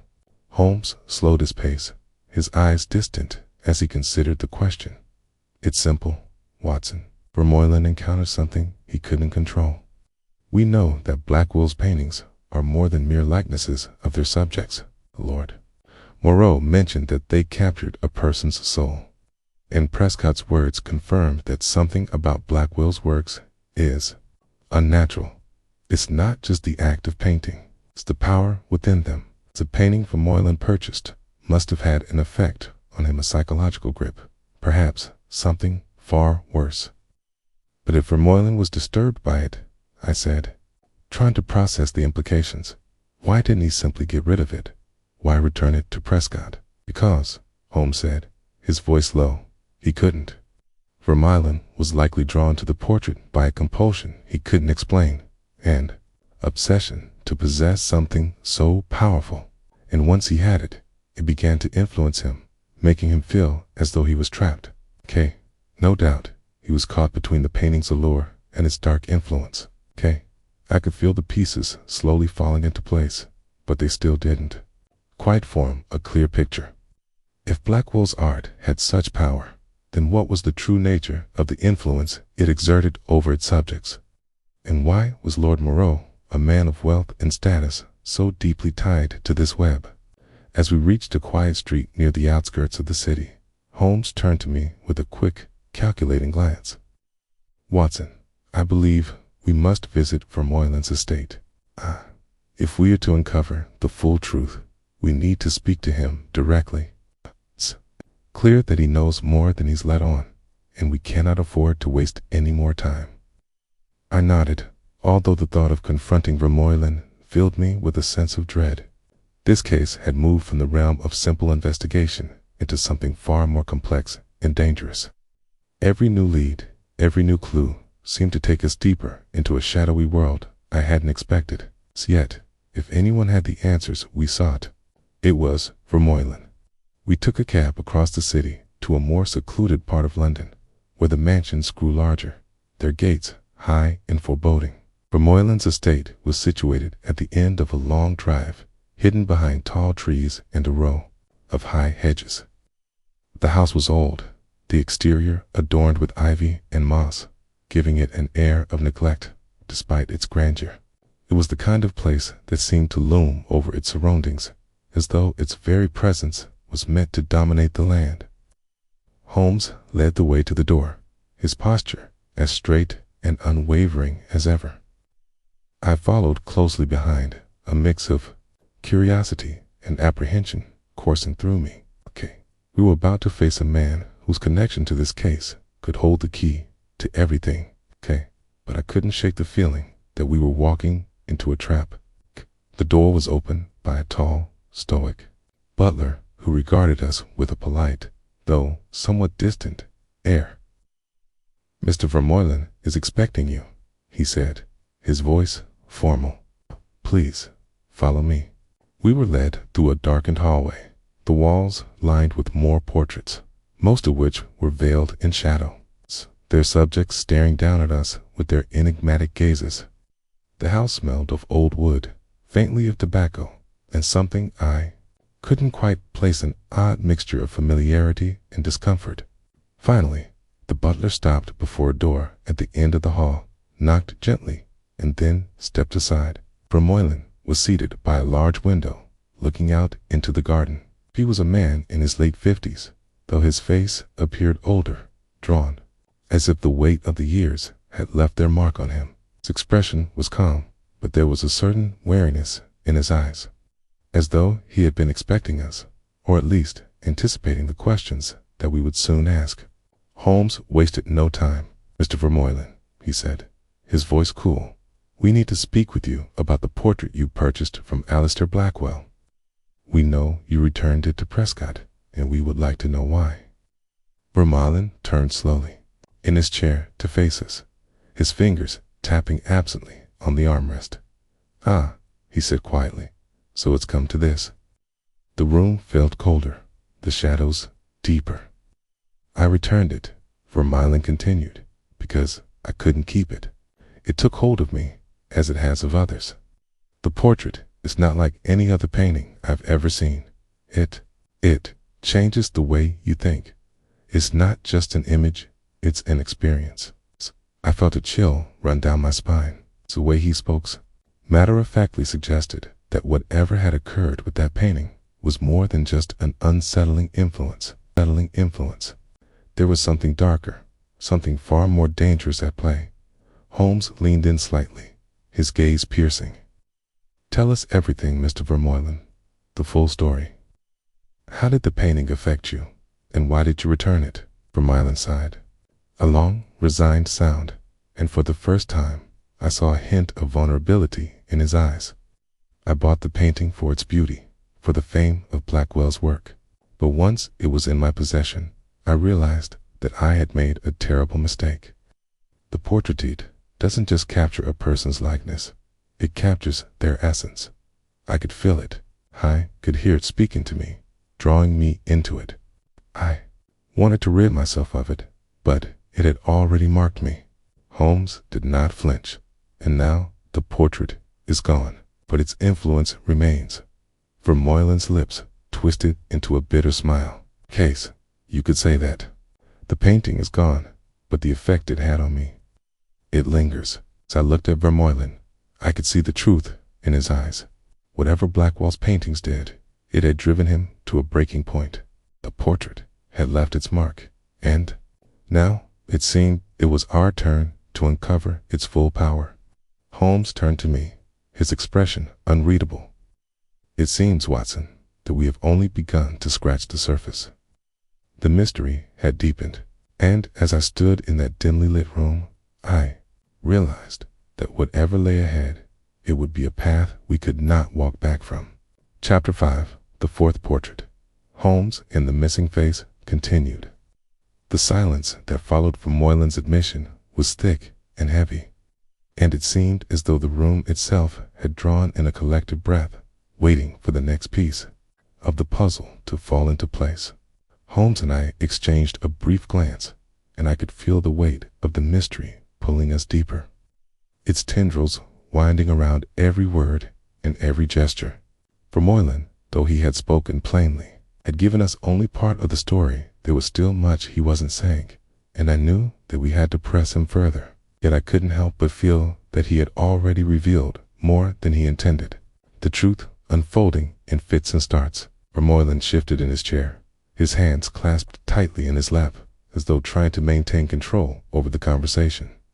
His eyes were darkened with what appeared to be a mixture of fear and regret. "You don't understand," he said softly, as though talking to himself. "You can't understand until you've seen it, felt it.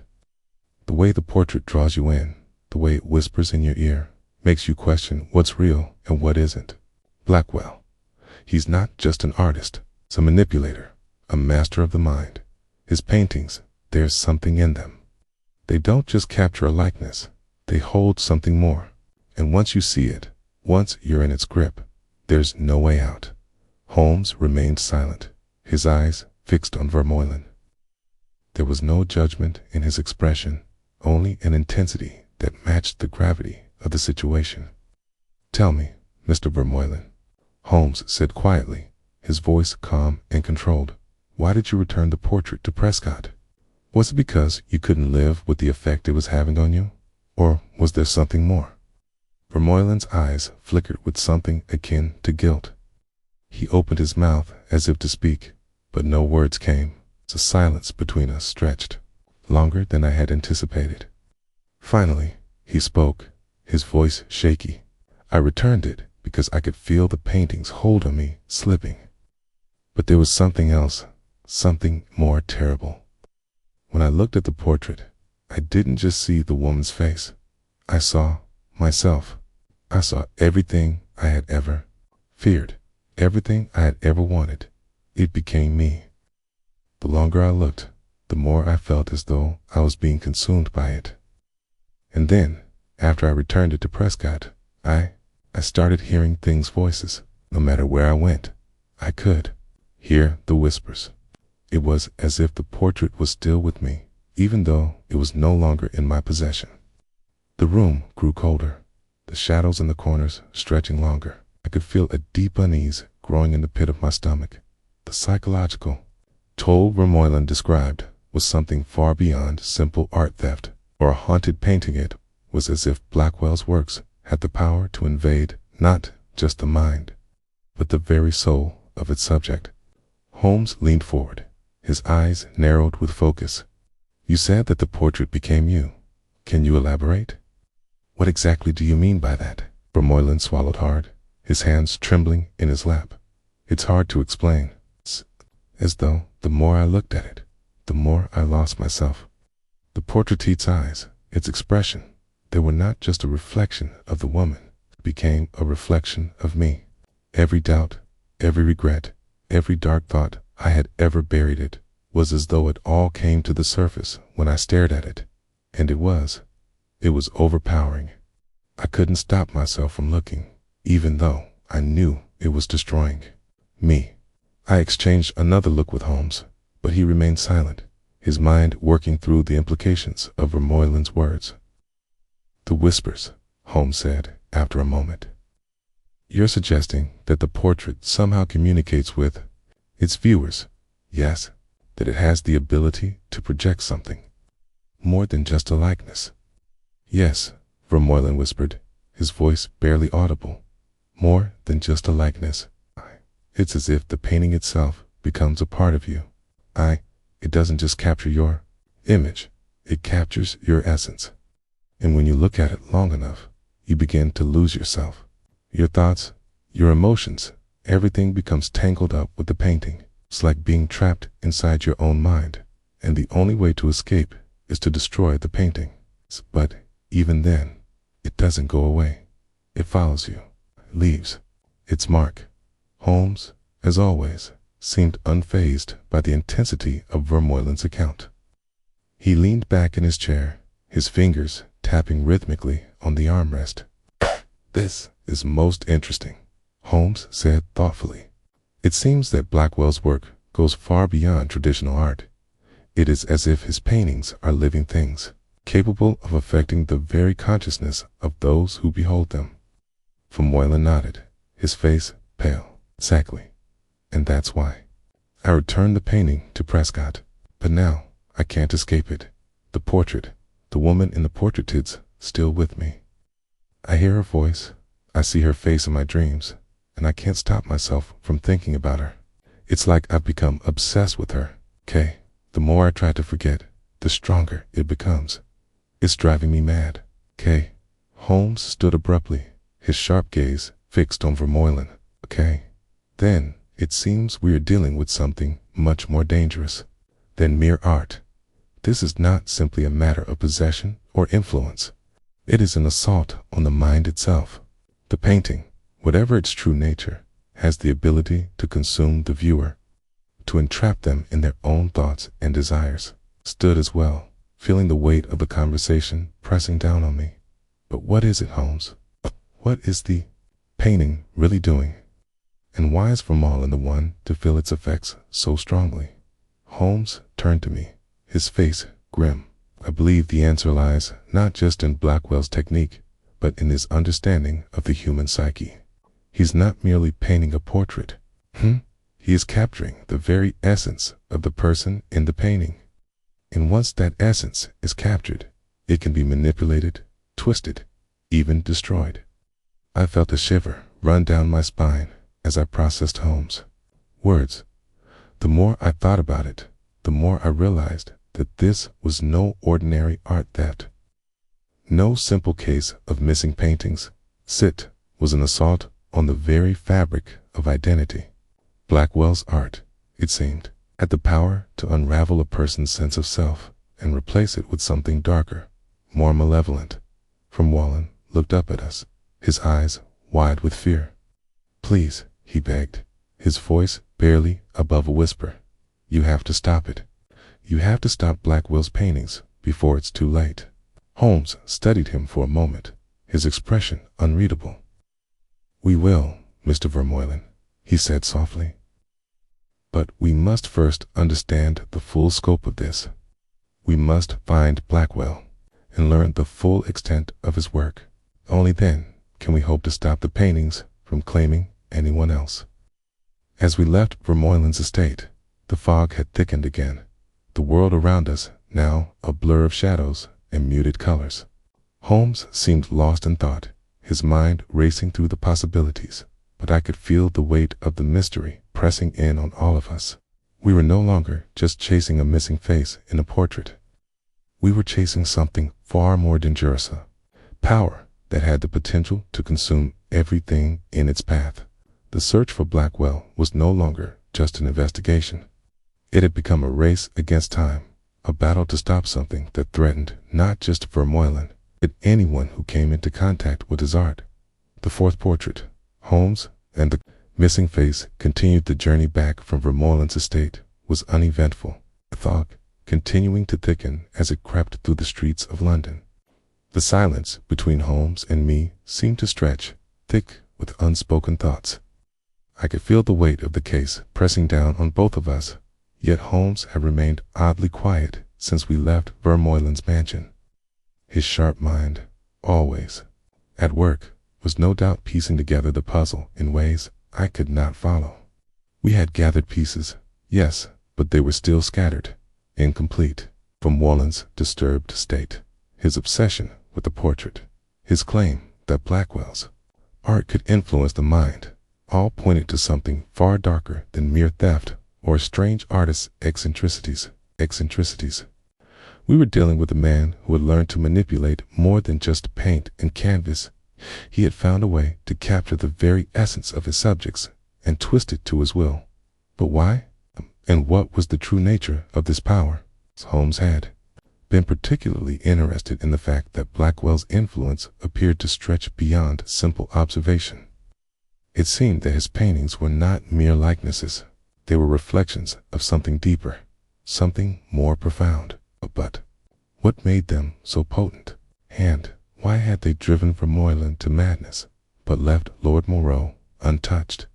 I watched Holmes as he moved through the fog, his eyes distant but sharp, scanning the streets as though searching for something hidden in the shadows.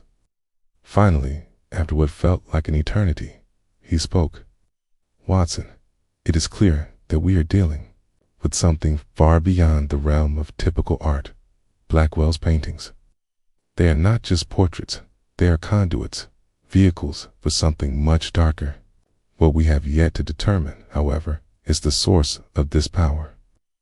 I turned to look at him, still unsure of where he was leading. "The source, Holmes?" Holmes nodded, his face set with determination. "Yes, there is something or someone behind Blackwell's ability to manipulate the minds of his subjects. It cannot be coincidence that Vermeulen was driven to such madness while Lord Moreau appears unaffected. There's more at play here than just Blackwell's skill as an artist." I frowned, trying to process this. "Okay, you believe someone else is involved in this, someone who's influencing Blackwell or guiding him in some way?" Holmes' eyes gleamed with a spark of realization, and he stopped walking, turning to face me. "Exactly, Watson. I believe Blackwell's art is not simply a result of his own creative genius. It is the product of a deeper, more sinister influence. Someone, possibly a patron or even a cult, has been guiding his work, imbuing it with a power that is beyond the natural realm. This power is what allows Blackwell's paintings to invade the minds of those who look at them." I shook my head, struggling to grasp the full extent of Holmes' theory. But why? What would anyone want with such power? What could be the purpose of manipulating people through art? Holmes continued walking, his steps quickening as his mind seemed to race ahead of him. "Okay, Watson, is what we must discover. Blackwell, though clearly a talented artist, is merely a pawn in a much larger game. His paintings are the means by which this unseen force is exerting its influence on those who view them. We need to find the source of this power before it claims more victims." We arrived at Baker Street just as the night began to fall, the streets of London lit only by the faint glow of gas lamps. Holmes, however, seemed unperturbed by the darkness, his mind clearly focused on the next phase of the investigation. He was already several steps ahead, formulating a plan that I could not yet see. Once inside, Holmes immediately moved to his desk, rifling through his papers with the intensity of a man who had just unearthed an important clue. I stood by the fireplace, watching him with a mixture of curiosity and concern. The case had grown more complicated with each new piece of information, and I could feel the danger lurking just beneath the surface. Holmes finally turned to me, his eyes alight with the thrill of the chase. "Watson, I believe we have been approaching this case from the wrong angle. The key to understanding Blackwell's influence lies not in his paintings themselves, but in the context in which they were created. We need to find out where and how Blackwell was introduced to this dark power. Once we know that, we can begin to piece together the rest of the puzzle. I nodded slowly, trying to keep up with his rapid-fire deductions. So you think the power behind Blackwell's paintings is something that was taught to him, or perhaps something he stumbled upon? Precisely, Holmes said, his eyes gleaming with excitement. I believe that Blackwell's talent was merely the vessel through which this power flowed. He was likely introduced to it at a young age, perhaps through occult practices or some form of forbidden knowledge. Once he learned how to harness it, he began to use his art as a tool to manipulate others. But there is something more connection between Blackwell's art and the people he's influenced. It's a thread that ties them all together. And Vermeulen, I asked, feeling the weight of the case pressing down on me. What of him? God, he fit into all of this. Holmes paused, his face darkening as he considered the question. Vermeulen is the key. He was not just a buyer of Blackwell's work. He was a subject, a victim, someone who was drawn into Blackwell's web. What we must understand is how he was affected and why he was driven to return the painting. Once we unravel that, we will have a better understanding of how Blackwell's paintings work and why they have such a profound effect on those who look at them. I watched Holmes as he spoke, his mind worried with ideas, his entire being consumed by the mystery. For a brief moment, I felt a pang of unease, a sense that we were approaching something too dangerous to comprehend. But I knew there was no turning back now.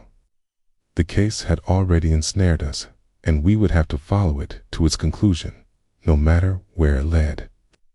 Holmes turned to me, his eyes filled with a cold determination. Tomorrow, Watson, we will return to Vermeulen. We'll delve deeper into his history, his connections.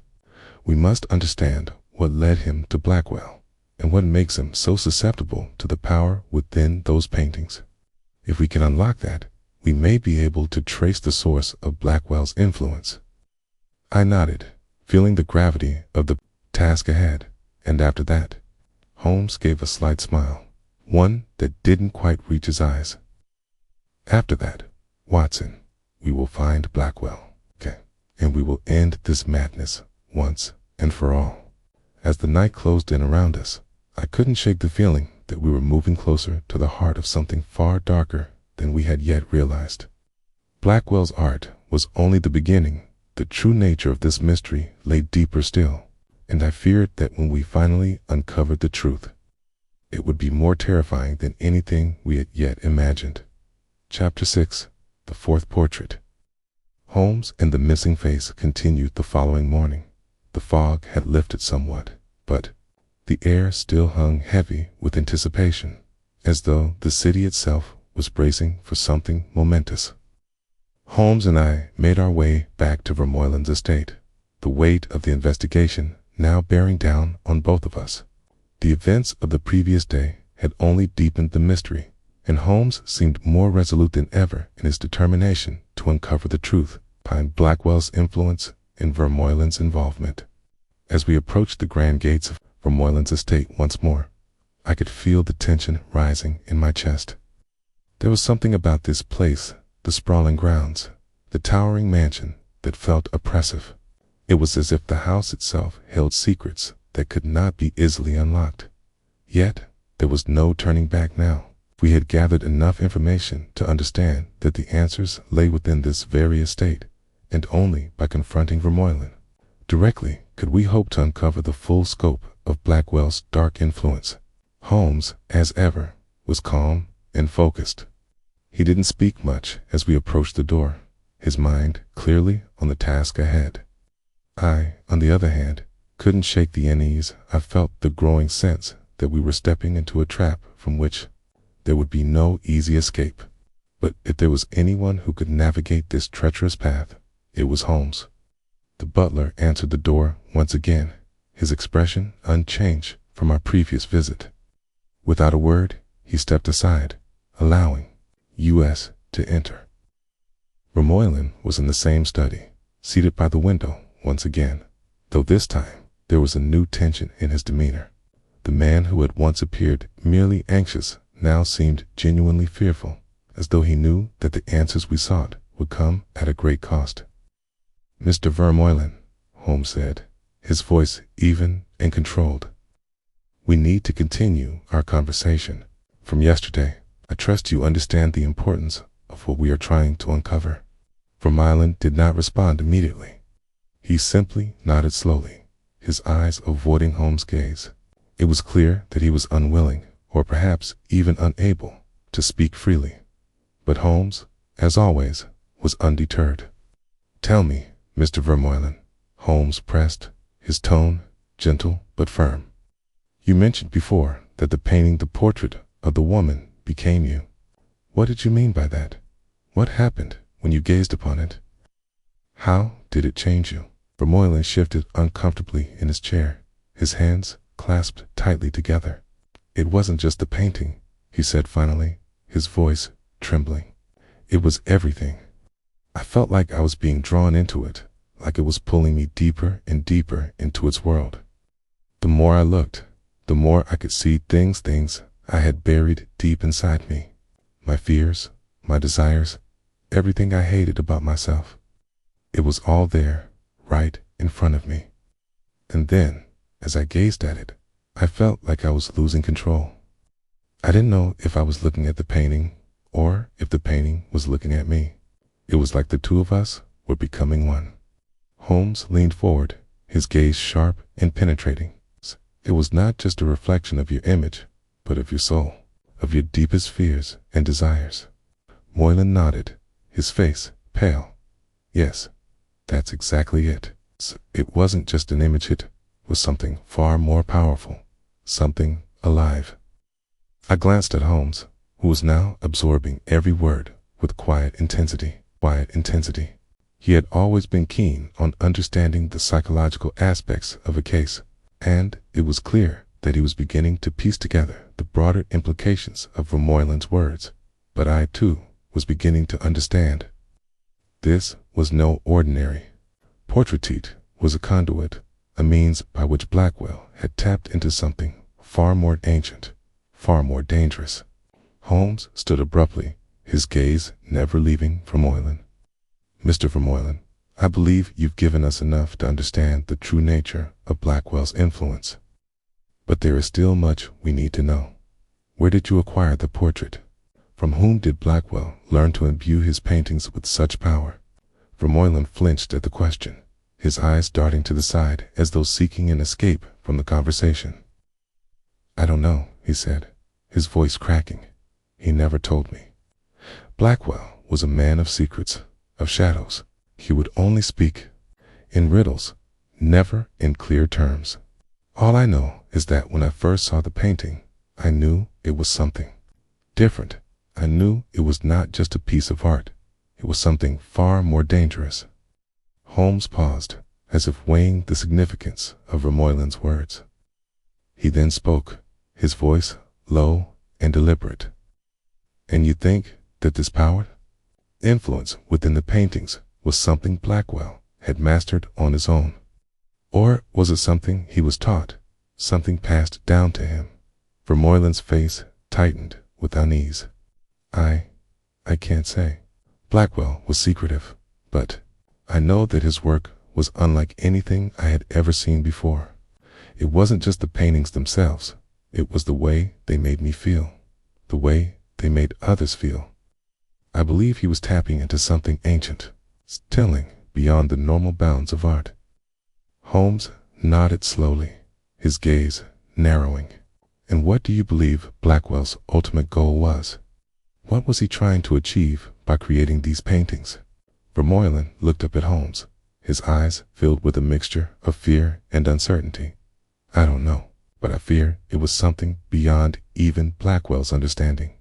The more I think about it, the more I realize that the paintings were not just about capturing the essence of a person, they were about controlling it, taking possession of it.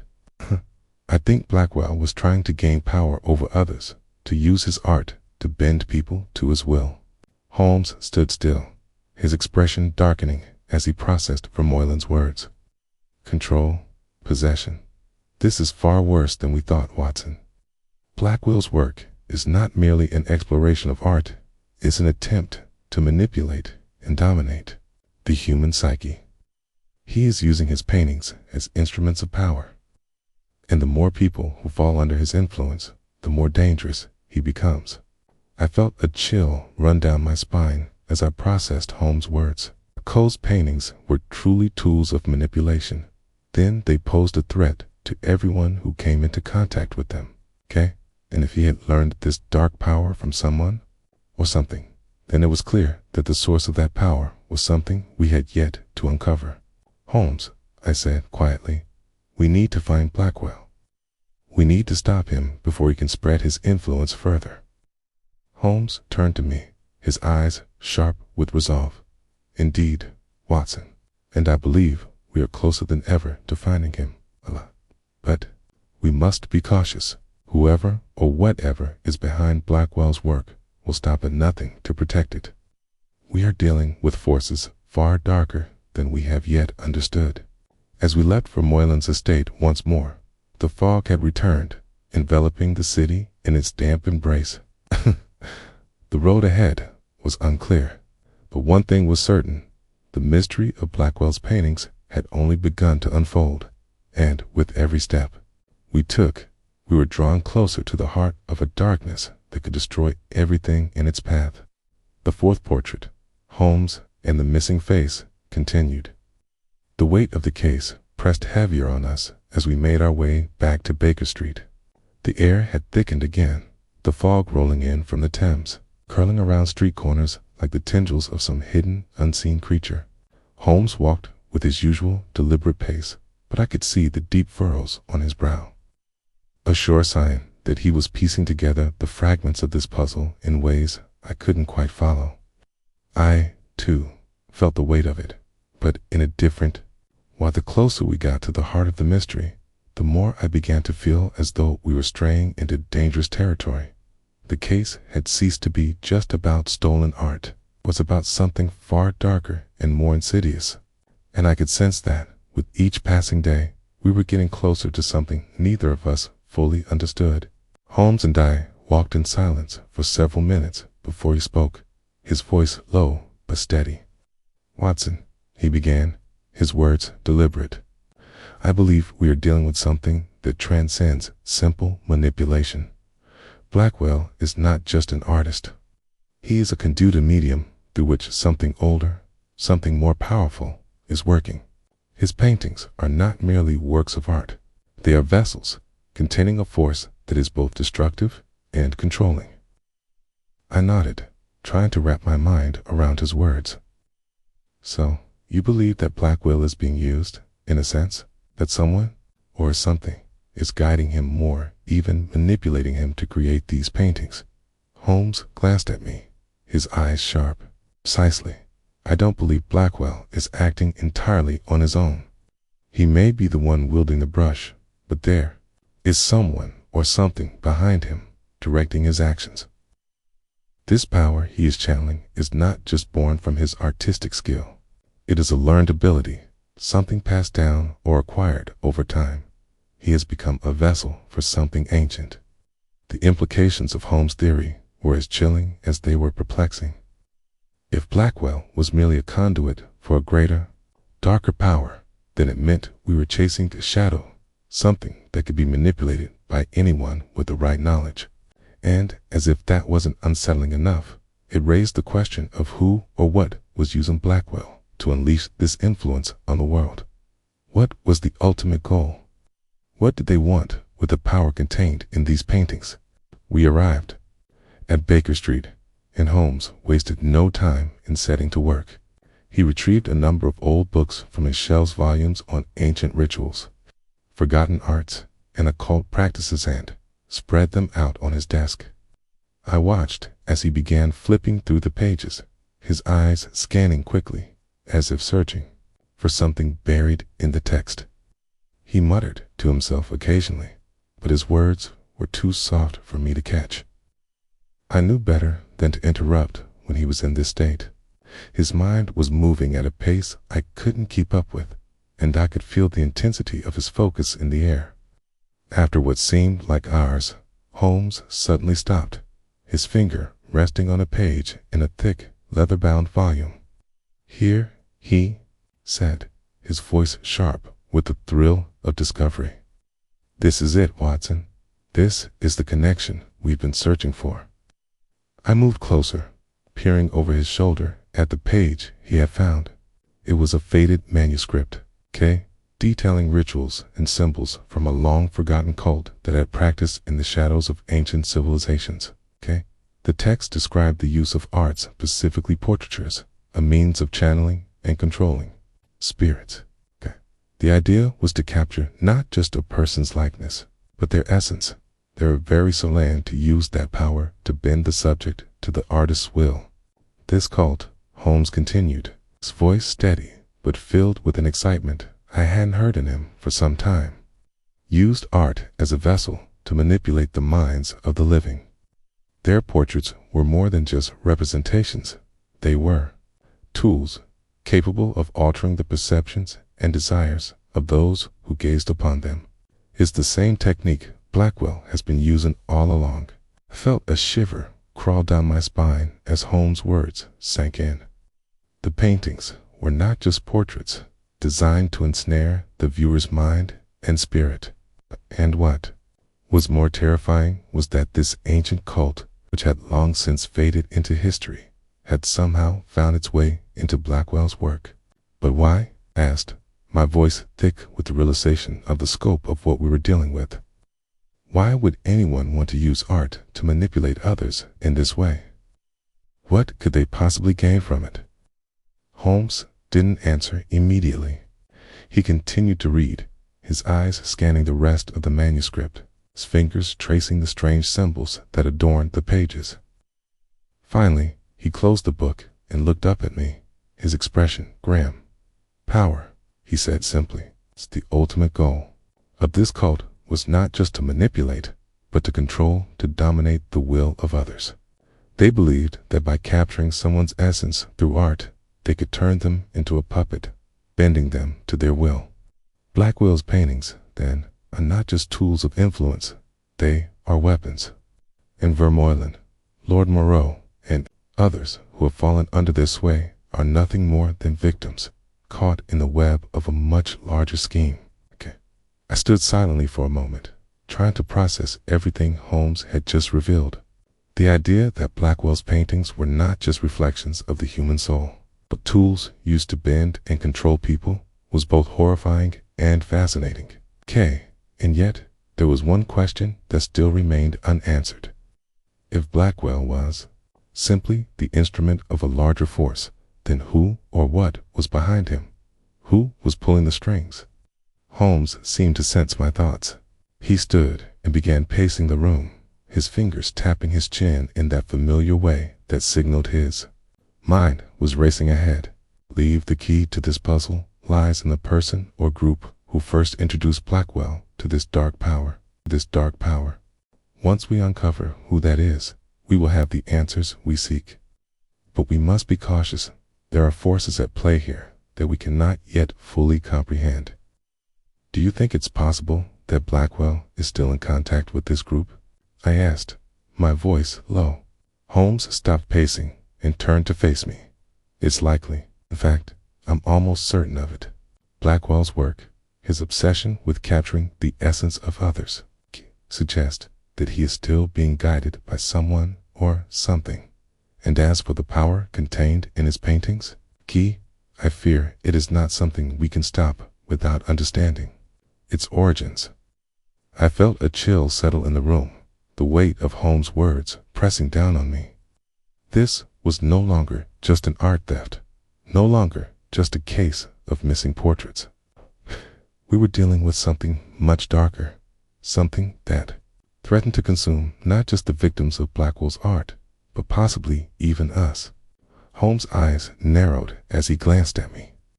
"We will find the source of this power, Watson, but we must move quickly. Every moment we waste allows Blackwell to tighten his grip on those who have already fallen under his influence. We must uncover the truth before it's too late." I nodded, feeling the full weight of the investigation settle on my shoulders. The path ahead was unclear, but I knew one thing for certain. Whatever lay ahead, he could not turn back now. Chapter 7, the fourth portrait. Holmes and the missing face continued. The following days felt like an eerie fog had descended over both Holmes and me. Each step in the investigation seemed to move us further from what we had known and deeper into a web of uncertainty. The more we uncovered, the more complex the case became.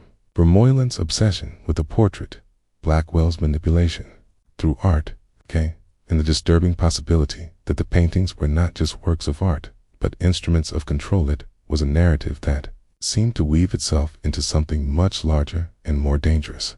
Holmes was relentless in his pursuit of the truth, spending hours with his books, searching ancient rituals, occult practices, and forgotten art movements.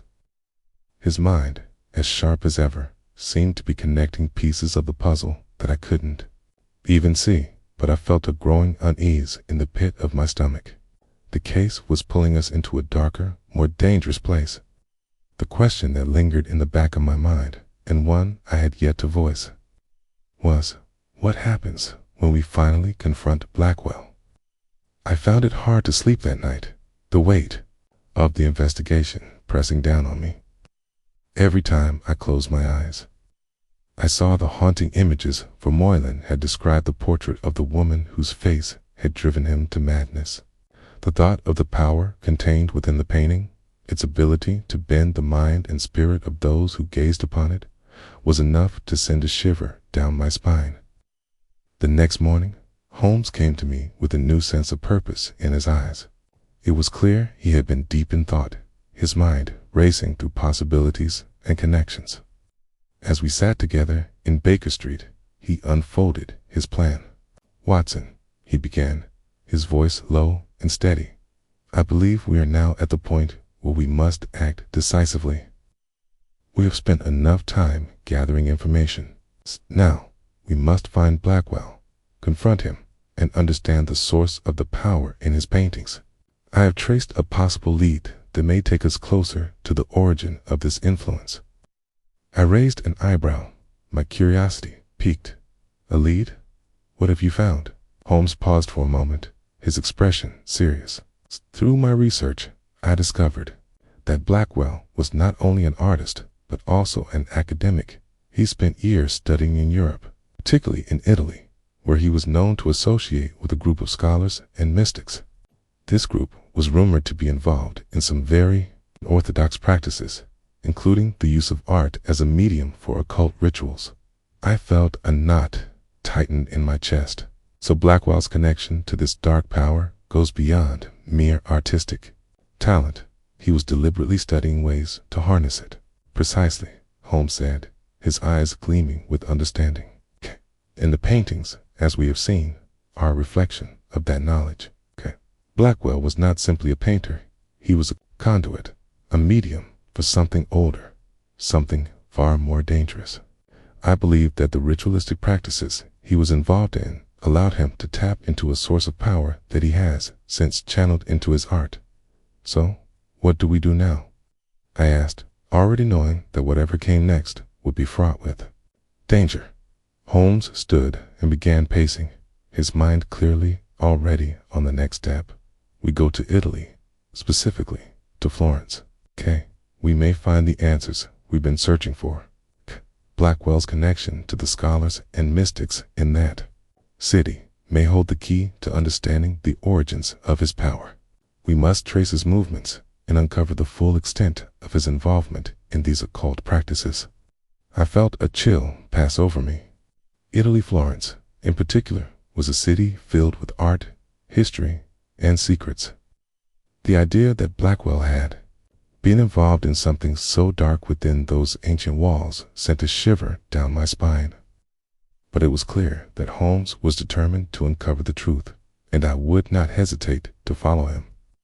Within hours, we had made arrangements to travel to Florence.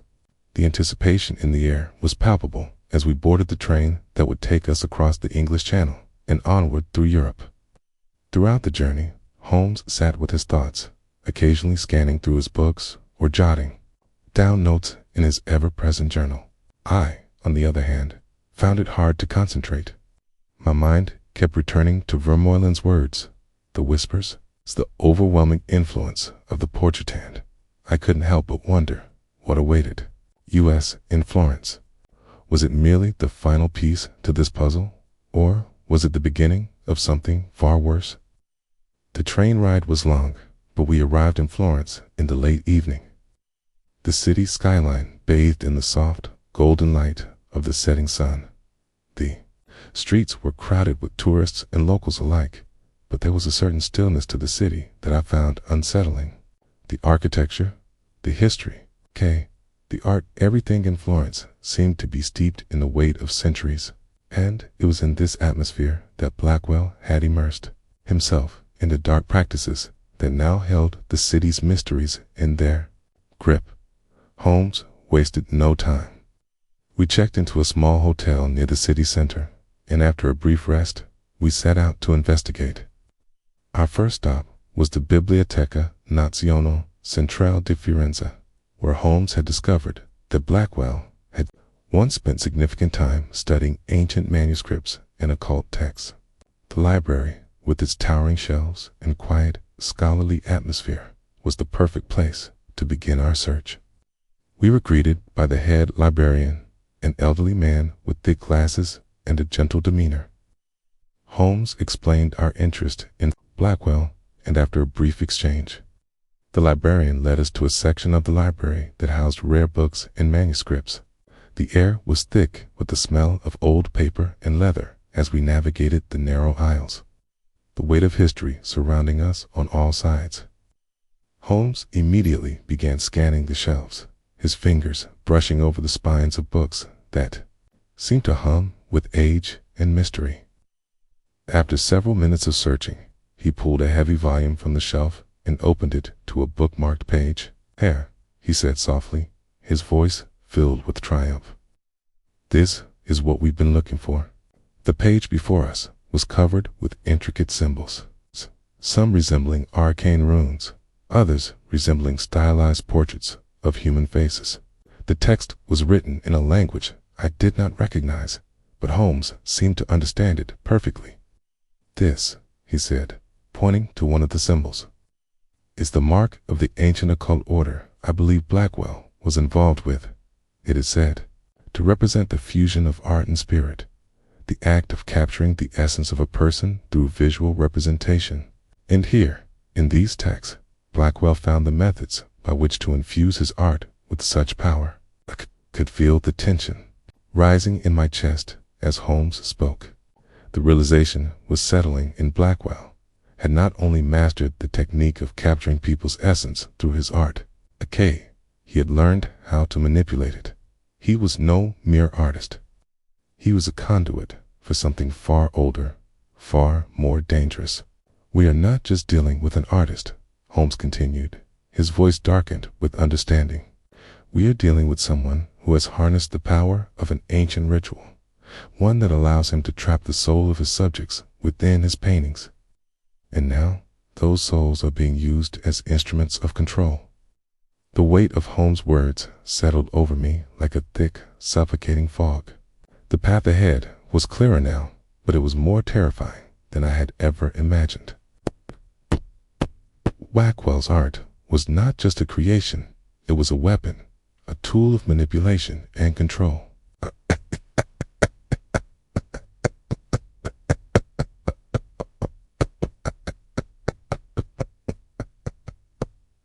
As the night wore on and we pored over the manuscript together, I realized with a growing sense of dread that this investigation was far from over. It was only just beginning. The fourth portrait, Holmes and the missing face, continued. The weight of the manuscript we had uncovered in the Biblioteca Nazionale was heavier than the ancient leather bindings that held it.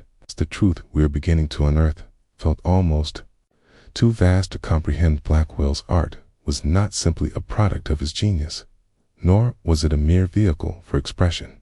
It was a vessel of power, a conduit for something far darker and more ancient than anything we had encountered before. Each brushstroke Blackwell made was not just an aesthetic choice.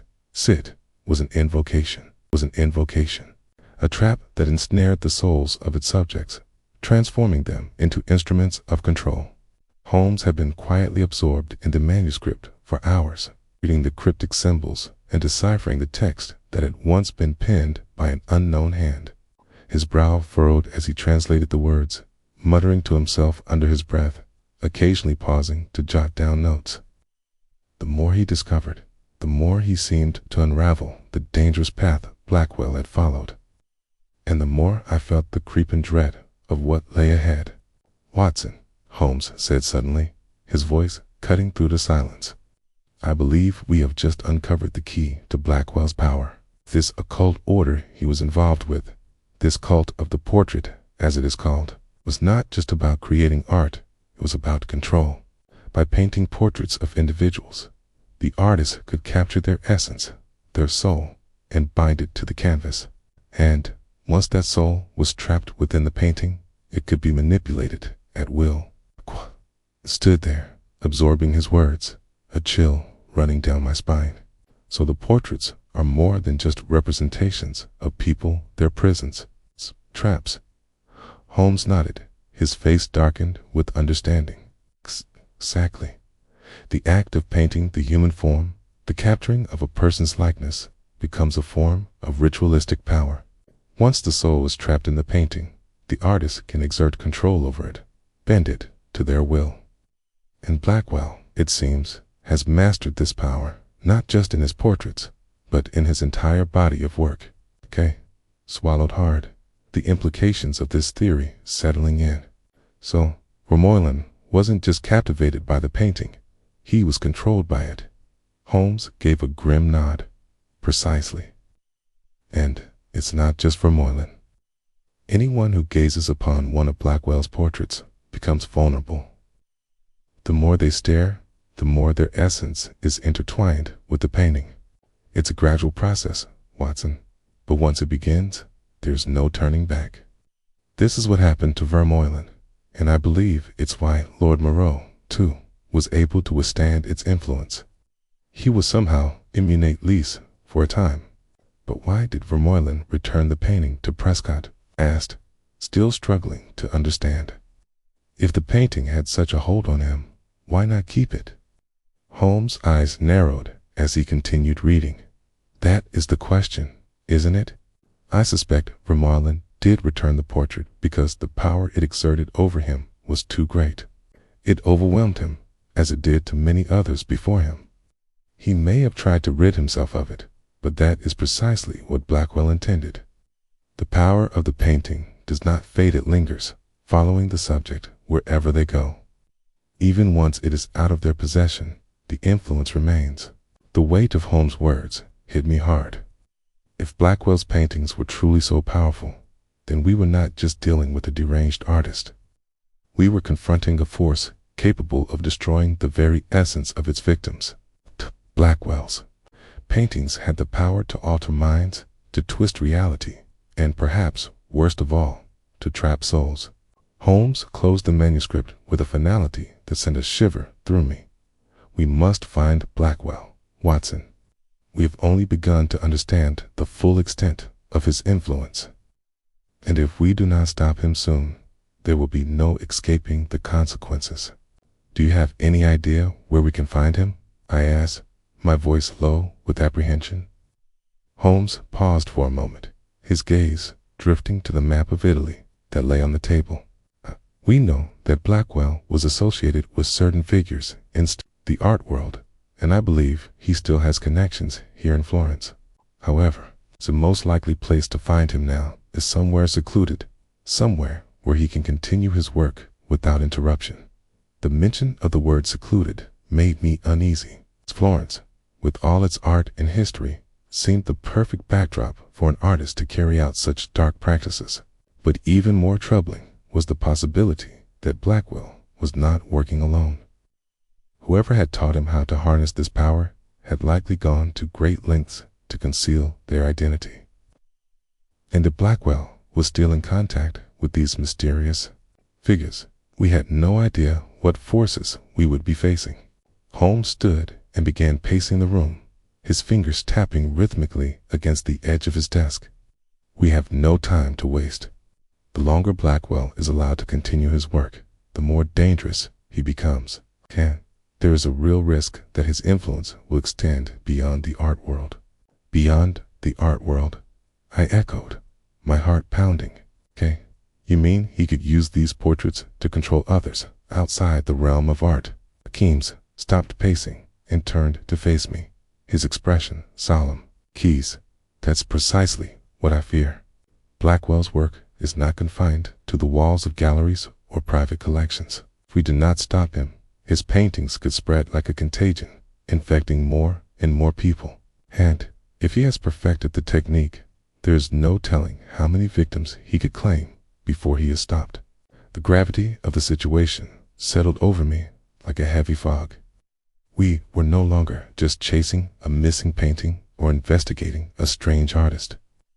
We were hunting down a man who had learned to wield a power capable of changing the very fabric of reality.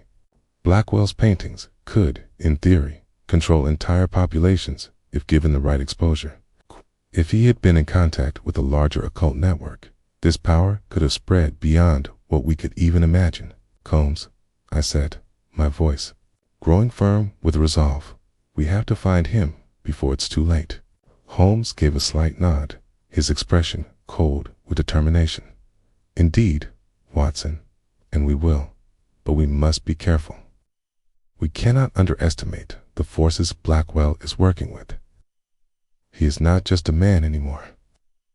He is a vessel for something much older and far more dangerous. As Holmes gathered his things, I couldn't shake the feeling that we were standing on the precipice of something far darker than either of us had anticipated. The road ahead was fraught with danger, but we had come too far to turn back now. We had uncovered the truth. But the real test would be stopping Blackwell before his influence spread any further. Chapter 8. The Fourth Portrait. Holmes and the missing face continued. The days that followed were a blur of urgency and anticipation. Holmes, ever the meticulous strategist, spent every waking moment planning our next move, carrying over documents and making arrangements for our journey deeper into the heart of Florence. King, on the other hand, found myself wrestling with a growing sense of unease. The more we uncovered about Blackwell and the ancient occult practices behind his paintings, the more it seemed as though we were chasing shadows forces that no amount of logic or deduction could fully understand or combat. Every time I closed my eyes, I saw the images Vermeulen had described, the haunting, empty eyes of the woman in the portrait, her expression unchanging, yet somehow constantly shifting. It was as though those eyes were following me, reminding me of the danger we were in, the danger we were about to face. We arrived in Florence a few days later, the city welcoming us with its timeless beauty and charm. The sun hung low in the sky, casting long shadows across the cobbled streets, and the sounds of the city blended with the distant chime of church bells. But beneath the picturesque exterior, I felt an ominous presence hanging in the air. Florence had long been a center of art and culture, a place of immense beauty and history. Yet the longer we stayed, the more it seemed as though something was hiding beneath that surface, something dark, something ancient. Holmes, with his usual confidence, led the way to the heart of the city. He had tracked down several of Blackwell's former associates in Florence, and, through his network of informants, Hay had learned that Blackwell had spent a great deal of time in a secluded villa on the outskirts of town. The villa, situated in the hills just beyond the city, was isolated, surrounded by thick trees and high walls that obscured it from view. It was the perfect place for an artist, or rather, a cultist seeking solitude to practice his dark art. I couldn't shake the thought that Blackwell was still working, still creating.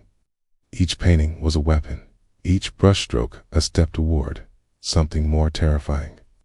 The idea that we were heading directly into the heart of that darkness left me with a sense of foreboding I couldn't quite shake. But Holmes, as always, was unwavering in his determination to uncover the truth. As we made our way up the hill toward the villa, I noticed the eerie silence that surrounded us. The trees loomed like sentinels on either side of the road, their branches heavy with the weight of years. The villa itself was large, imposing, and ancient, with ivy climbing up its stone walls and an air of neglect hanging around it. It looked like a place that had been abandoned long ago, forgotten by time, but I knew better.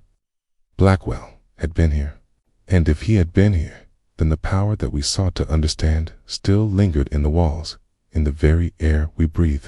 Holmes stopped in front of the villa, his eyes scanning the structure with the practiced precision of a man who had spent a lifetime solving puzzles. He nodded slightly, as if confirming something in his own mind, before turning to me. "This is it, Watson. We have reached the heart of the mystery. Blackwell is here, and if he is not here, then we must find out where he has gone. This is where everything leads." We made our way through the villa's iron gate, which creaked loudly as Holmes pushed it open. The moment we stepped onto the grounds, I felt a shift in the atmosphere of palpable tension in the air. It was as though the very earth itself was aware of our presence. The silence around us deepened, and every sound seemed to be swallowed by the heavy weight of the place. We moved carefully, cautiously, aware that we were not alone. Holmes led the way into the villa, his steps light and calculated. The door opened with ease, revealing the dimly lit interior. The air inside was stale, the scent of mildew and dust heavy in the room. The walls were lined with portraits, paintings, that I instantly recognized as Blackwell's work. Dark, unsettling portraits of people whose faces seemed to shift and change the longer you looked at them. The eyes followed us as we moved through the room, their gaze unsettling, as though they were waiting for something, or perhaps someone.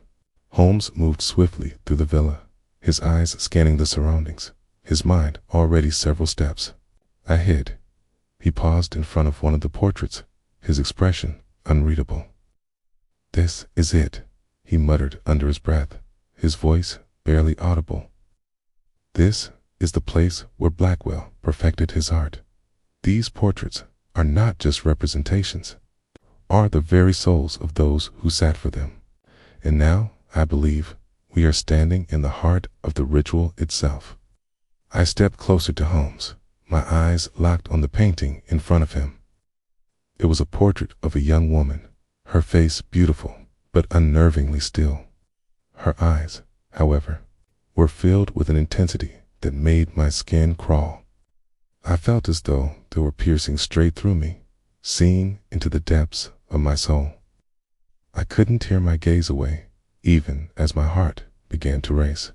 "Holmes," I said, my voice shaking slightly, "what do you think happened to these people?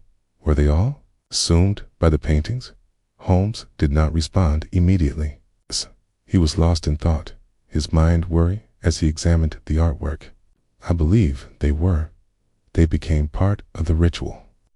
Blackwell did not just paint these people, he captured them, and in doing so, he stole their very essence. Each of these portraits holds a soul trapped, unable to escape, and now those souls are at Blackwell's command."